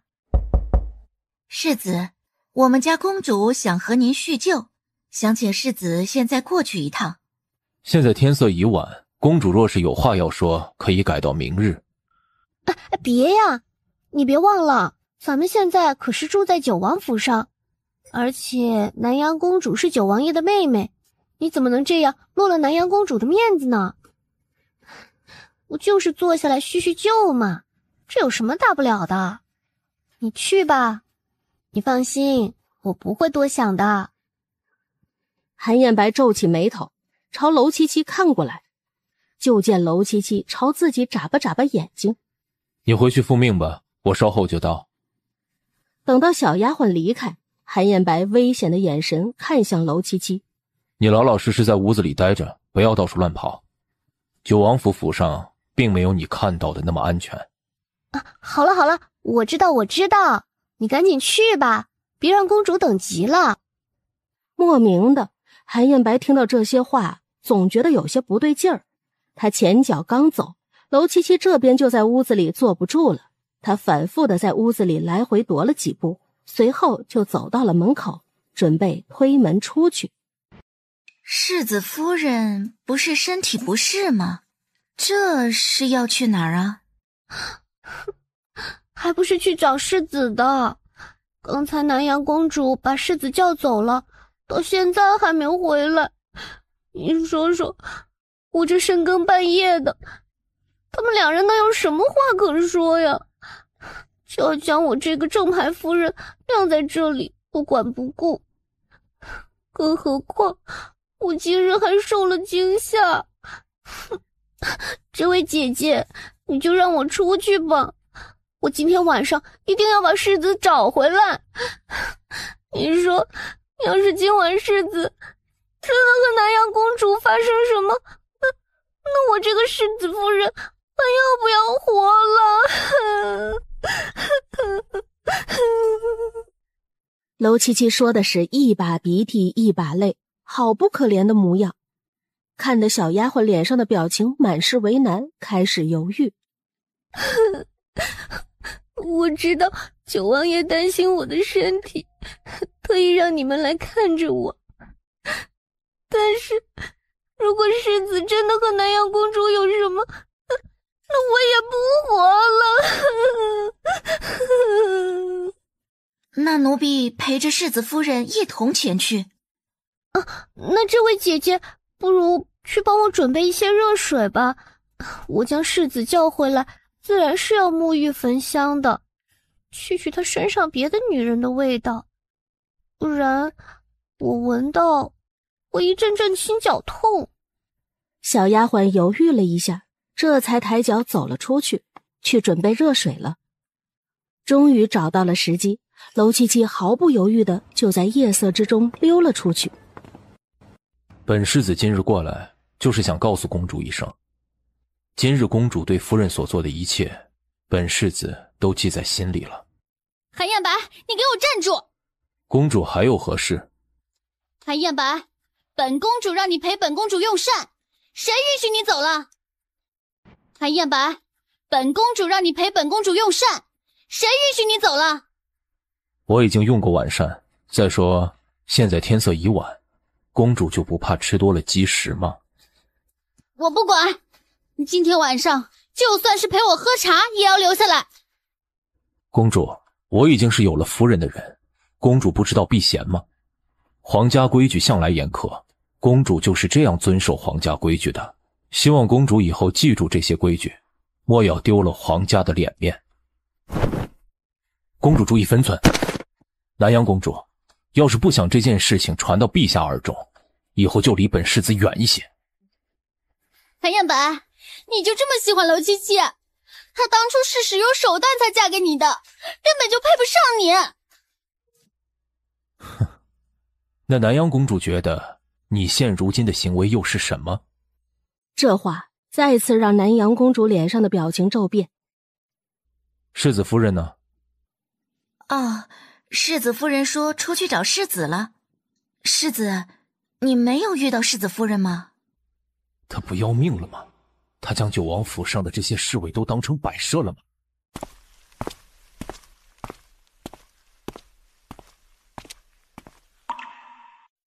九王爷，世子和世子夫人两个都出去了，谁也没在屋里。本王知道了，下去吧。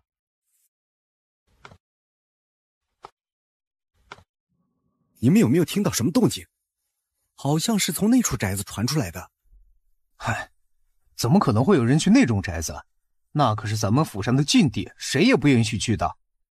娄七七整个人都屏住了呼吸，生怕一不小心发出动静。然而祸不单行，我说有动静，肯定有动静。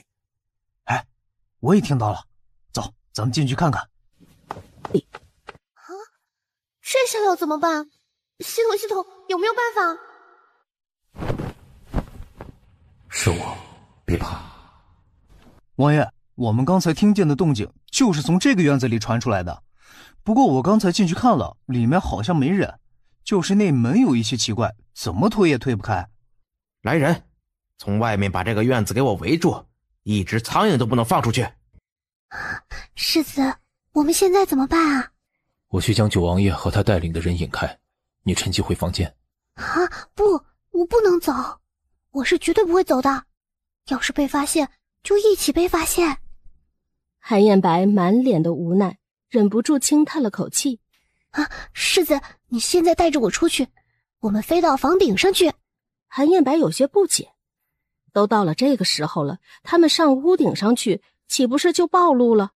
哎呀，没时间解释那么多了，你听我的准没错。韩彦白深邃的眸光闪了闪，随后一把揽住了娄七七的腰身，纵身一跃，两人就飞到了房顶之上。刚刚稳住身子，娄七七就一把扯过了韩彦白，扬起小脸对着男人的唇吻了上去。韩彦白的身体瞬间僵硬，还没等他反应过来，就听见娄七七在心里面碎碎念念：让九王爷发现我们在这里亲密，应该能够打消九王爷的一些念头。这样想着，娄七七就更加不客气了。韩彦白手里掀起一块瓦片，随手朝着下面扔了过去，东西从天而降，碎落在地上，声音瞬间就吸引了侍卫们的注意力。别生气了，跟我回去好不好？哼，那你还半夜出来私会南阳公主吗？你下次要是还敢出来私会别的女人，不管是谁，我都要打断你的腿。好，都听你的。此时此刻，九王爷脸上已经难看到了极点。世子和世子夫人很喜欢在房顶上说话。韩彦白这次才再次低头朝着下面看去，他一把揽住娄七七的腰身，随即纵身一跃。好了，可以松手了。娄七七这才站直身子，然后像是没事人一样看向了突然出现的九王爷。九王爷，你怎么在这儿？世子夫人不知道这一块是九王府上的禁地吗？怎么大半夜来这里了？还不是因为九王爷的好妹妹，深更半夜不老老实实在自己闺房待着，竟然将我夫君叫走，我这心里实在焦急，才出来寻人的。但九王府实在是太大了，我一不小心就迷路了。九王爷的眼睛微微的眯起，明显是不相信娄七七所说的这些话。见九王爷并没有回答刚才的问题，九王爷好端端的怎么带着这么多人过来了？本王听手下的人说这边有一些动静，以为是进了贼，看来这只不过是误会一场。既然两位也没有别的事情了，就赶紧回去休息吧。啊，那我们就回去了。说完便头也不回地揽着娄七七的腰身，朝着他们的院子走去。还是我机智，不然刚才肯定要穿帮了。你这么看着我做什么？哼，你还真是大胆啊，竟然敢一个人行动。你知不知道，要是我去的晚了，九王爷很有可能会直接将你人头分离。你这不是出现了吗？韩彦白突然有一些不知道到底是该生气还是该笑了。这样的事情我不希望再发生第二次。我不管你到底有什么样的秘密，你又想调查九王爷什么，但你必须搞清楚你现在的身份。如果要是因为你给侯府惹来祸事，我也绝对不会放过你。哼，亏我刚才还好好的感动了一番。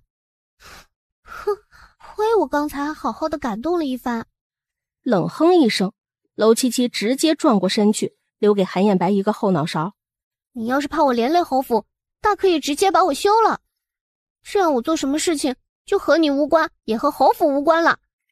韩彦白不禁想，他方才是说错话了。看到娄七七的背影，韩彦白脸上的表情有一些讪讪的。他走上前去。你生气了？你想做什么？我们刚才都说好的，今天晚上你睡地上。明明有床，我为何要睡在地上？看到韩彦白耍赖皮，娄七七气得直磨牙。他还从来没有见到过如此厚脸皮的韩彦白，心里面实在有些生气。再加上刚才韩彦白说的那些话，娄七七凶巴巴的目光紧紧地盯着韩彦白，突然俯下身去，一口咬住了韩彦白的下巴。他长臂一伸，直接将娄七七揽进了自己的怀里。两个人的身体相贴，娄七七这才终于意识到了不对劲。你把我放开！把你放开，你就不咬我了？娄七七又羞又恼，使劲地在韩彦白的怀里面挣扎。只是他挣扎的时候，韩彦白察觉到了自己身体的不对劲，突然猛地一个翻身，将娄七七压在了自己的身下。韩彦白目光深邃，看着娄七七那张红里透粉的小脸儿，恨不得扑上去咬一口。然而最后韩彦白还是硬生生地忍住了这个冲动。他面色阴沉，翻身下床，随即穿上鞋子便大步地离开了房间。这次算是白来了。如果下次再去九王府，九王爷肯定会加倍防备。你为什么这么想调查九王爷？难道你不想？上次我们调查到了九王爷的那个账本，很明显九王爷并不像我们表面上看上去的那么单纯。难道你就不想知道九王爷到底有什么不为人知的秘密？你一个女人家，为何也如此对九王爷好奇？谁规定女人就不能好奇了？说不定我能比你早一步调查清楚九王爷的秘密呢。但你作为内宅妇人，做很多事情的确有些不便。不如你我二人合作，怎么样？你将你知道的那些事告知于我，我也将我知道的事告知于你，我们二人的消息互通，这样你有什么不方便做的事情，我都可以派人去替你做。韩彦白怎么突然想和我合作了？难不成是想要套我知道的秘密？不过这些秘密告诉他也无妨。好，我们可以合作，但我也有一个要求。你有什么要求？就在两个人的商谈之间，马车已经赶到了侯府门口。远远的，娄七七就听到了门口处传来了哭闹和驱赶的声音。滚滚滚！哪里来的死老太婆？别在这里惹晦气！这是怎么回事？宿主，温馨提示，最近有关于男主母亲的人出现，宿主的任务是收留他们。啥？你说的该不会是这个闹事的老太太吧？宿主聪明。世子，这老太太说是来找人的，说是要找弯弯，可咱们府上没有叫弯弯的呀。给这老人家一些银子，让他走吧。老奶奶，你能告诉我你是从哪来的吗？你要找的弯弯又是你的什么人？你和我说一说，说不定我能帮到你。弯弯，是公主，是公主弯弯，要保护公主。公主？侯府里哪里有什么公主？这人怕不是真的来错地方了。在这一瞬间，娄七七有一些怀疑系统了。老奶奶，你有地方去吗？老太太浑浊的眼睛渐渐有了焦距，呆愣愣地望着娄七七，反应迟钝地摇了摇头。娄七七无奈地轻叹口气，然后试探性地看向了站在一侧的韩彦白。他还没有开口说话，韩彦白瞬间就明白了他的意思。你不要告诉我你要收留他。可以吗？见韩彦白不同意，娄七七又连忙竖起了两根手指。你要是不想看到这位老人家，我可以让这老人家只待在我的院子里，绝对不会给你添麻烦的。我也会看好他，派人调查清楚这位老人的家事。随你便吧。你既然现在没有地方去，那就先跟我进来吧，我帮你收拾一下，你就暂时在这里住下。韩彦白还是有一些不放心，等回到书房以后，韩彦白就立马派手下的侍卫墨竹前去调查这老太太的身世了。你既然现在没有地方去，那就先跟我进来吧，我帮你收拾一下，你就暂时在这里住下。带着老太太回到了自己的院子，娄七七便吩咐丫鬟带老人家去洗个澡，又准备了吃食。等老太太换了一身衣服，吃好东西后，娄七七便迫不及待地凑了过来。老奶奶，你现在身体舒服一些了吗？还有没有什么不舒服的地方？没有。姑娘，谢谢你，谢谢你愿意收留我。我也只不过是举手之劳罢了。既然你现在没有地方去，就暂时在府上住下好了。老人家，你是从什么地方过来的？来京城是来做什么的？我不记得我为什么来京城了，我也不记得，我也不记得我是谁了。那老奶奶，你还记不记得弯弯这个人？我也不记得了，我也不知道我认不认识弯弯，我好像什么都不记得了。那您就先在这儿好好休息，想起什么来，随时都可以告诉我，这样我才能帮您找到家人。你去外面找2个有名的大夫过来，再顺便派2个丫鬟在老太太身边伺候，但凡有个风吹草动的，都必须要告诉我。大夫，你可看出了他这是什么病？老夫能力有限，的确是瞧出这位老人家身子有些情况，但却看不出到底是何原因，实在是我能力浅薄啊。唉，那您知不知道这京城之中有谁能够看这种病？或许夫人可以问问华神医，只不过华神医神龙见首不见尾，很难会遇到。春桃，赶紧把张大夫送走，好好谢谢张大夫。我听人说你得了重病。哪有的事，这话可不能乱说。那为何你的院子里进进出出这么多名大夫？我是请那些大夫过来给老太太诊治的。我虽然好心收留她，但也能看得出她是从外面逃荒过来的。这种从外面逃荒而来的人身上最不干净，说不定身上还带着什么瘟疫的源头，所以我才特意请了几个大夫过来确认一下。不过好在几个大夫都说他没有什么问题，可千万不能让韩延白知道我在做什么，不然我的计划就落空了。哦，是吗？没骗我吗？当然了，这有什么好骗你的？你有没有去调查一下那位老太太的来历？她家里还有没有什么其他的人？怎么，那人没有和你交代吗？我看老人家身形疲惫，所以就没有过去问。再说了，我也怕提到老人家的伤心事，你肯定调查了的。既然这样，那不如就和我说说。你还真是善良呢。也就一般般吧。我调查到，那个老人家家里就有1个儿子，但也已经失踪多年。他是自己一个人从金陵赶到这里来的。你还知道什么其他的事情吗？没有了，暂时就只有这些。夫人，怎么今日出来是要做什么的？寻找华神医。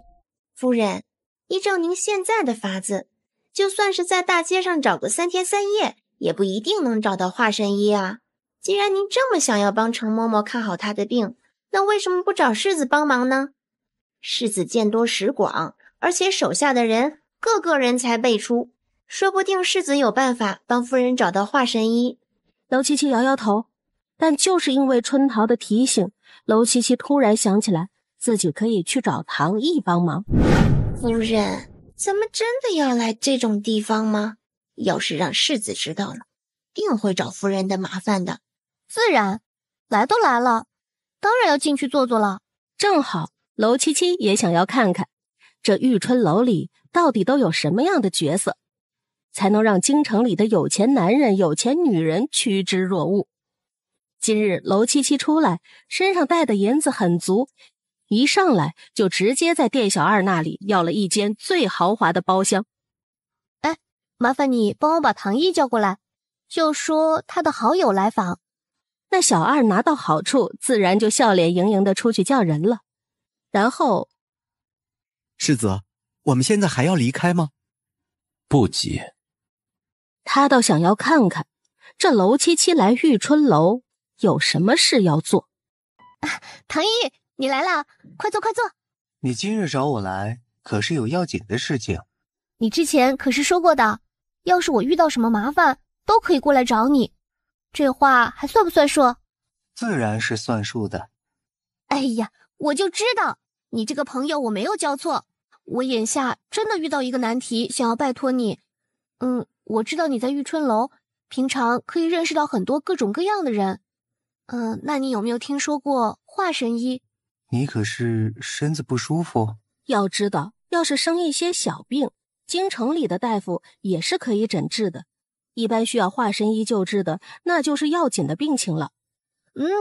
你放心了，不是我生病，是我府上的一个老嬷嬷生病了。我看她有些可怜，便想着帮她治好。但我请了不少大夫，京城里的这些大夫都说，只有华神医能够治好她。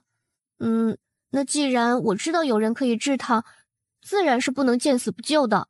我的确有听说过华神医，而且听说他经常四处游历，想要找到他只能靠缘分。不过既然你请我帮忙，我自会帮你多多留意，有了华神医的消息便会通知你。那真是太谢谢你了。他现在所有的希望都寄托在唐毅身上了。说完正事后，楼七七也没有着急让唐毅先离开，两人一边吃着饭，一边有一搭没一搭的闲聊着。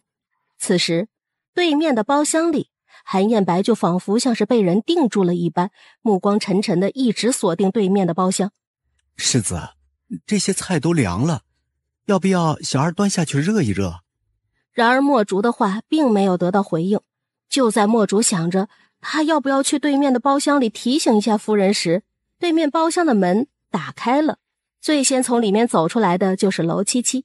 他一脸的笑意，就像是个得了糖的孩子，毫不吝啬自己的笑容。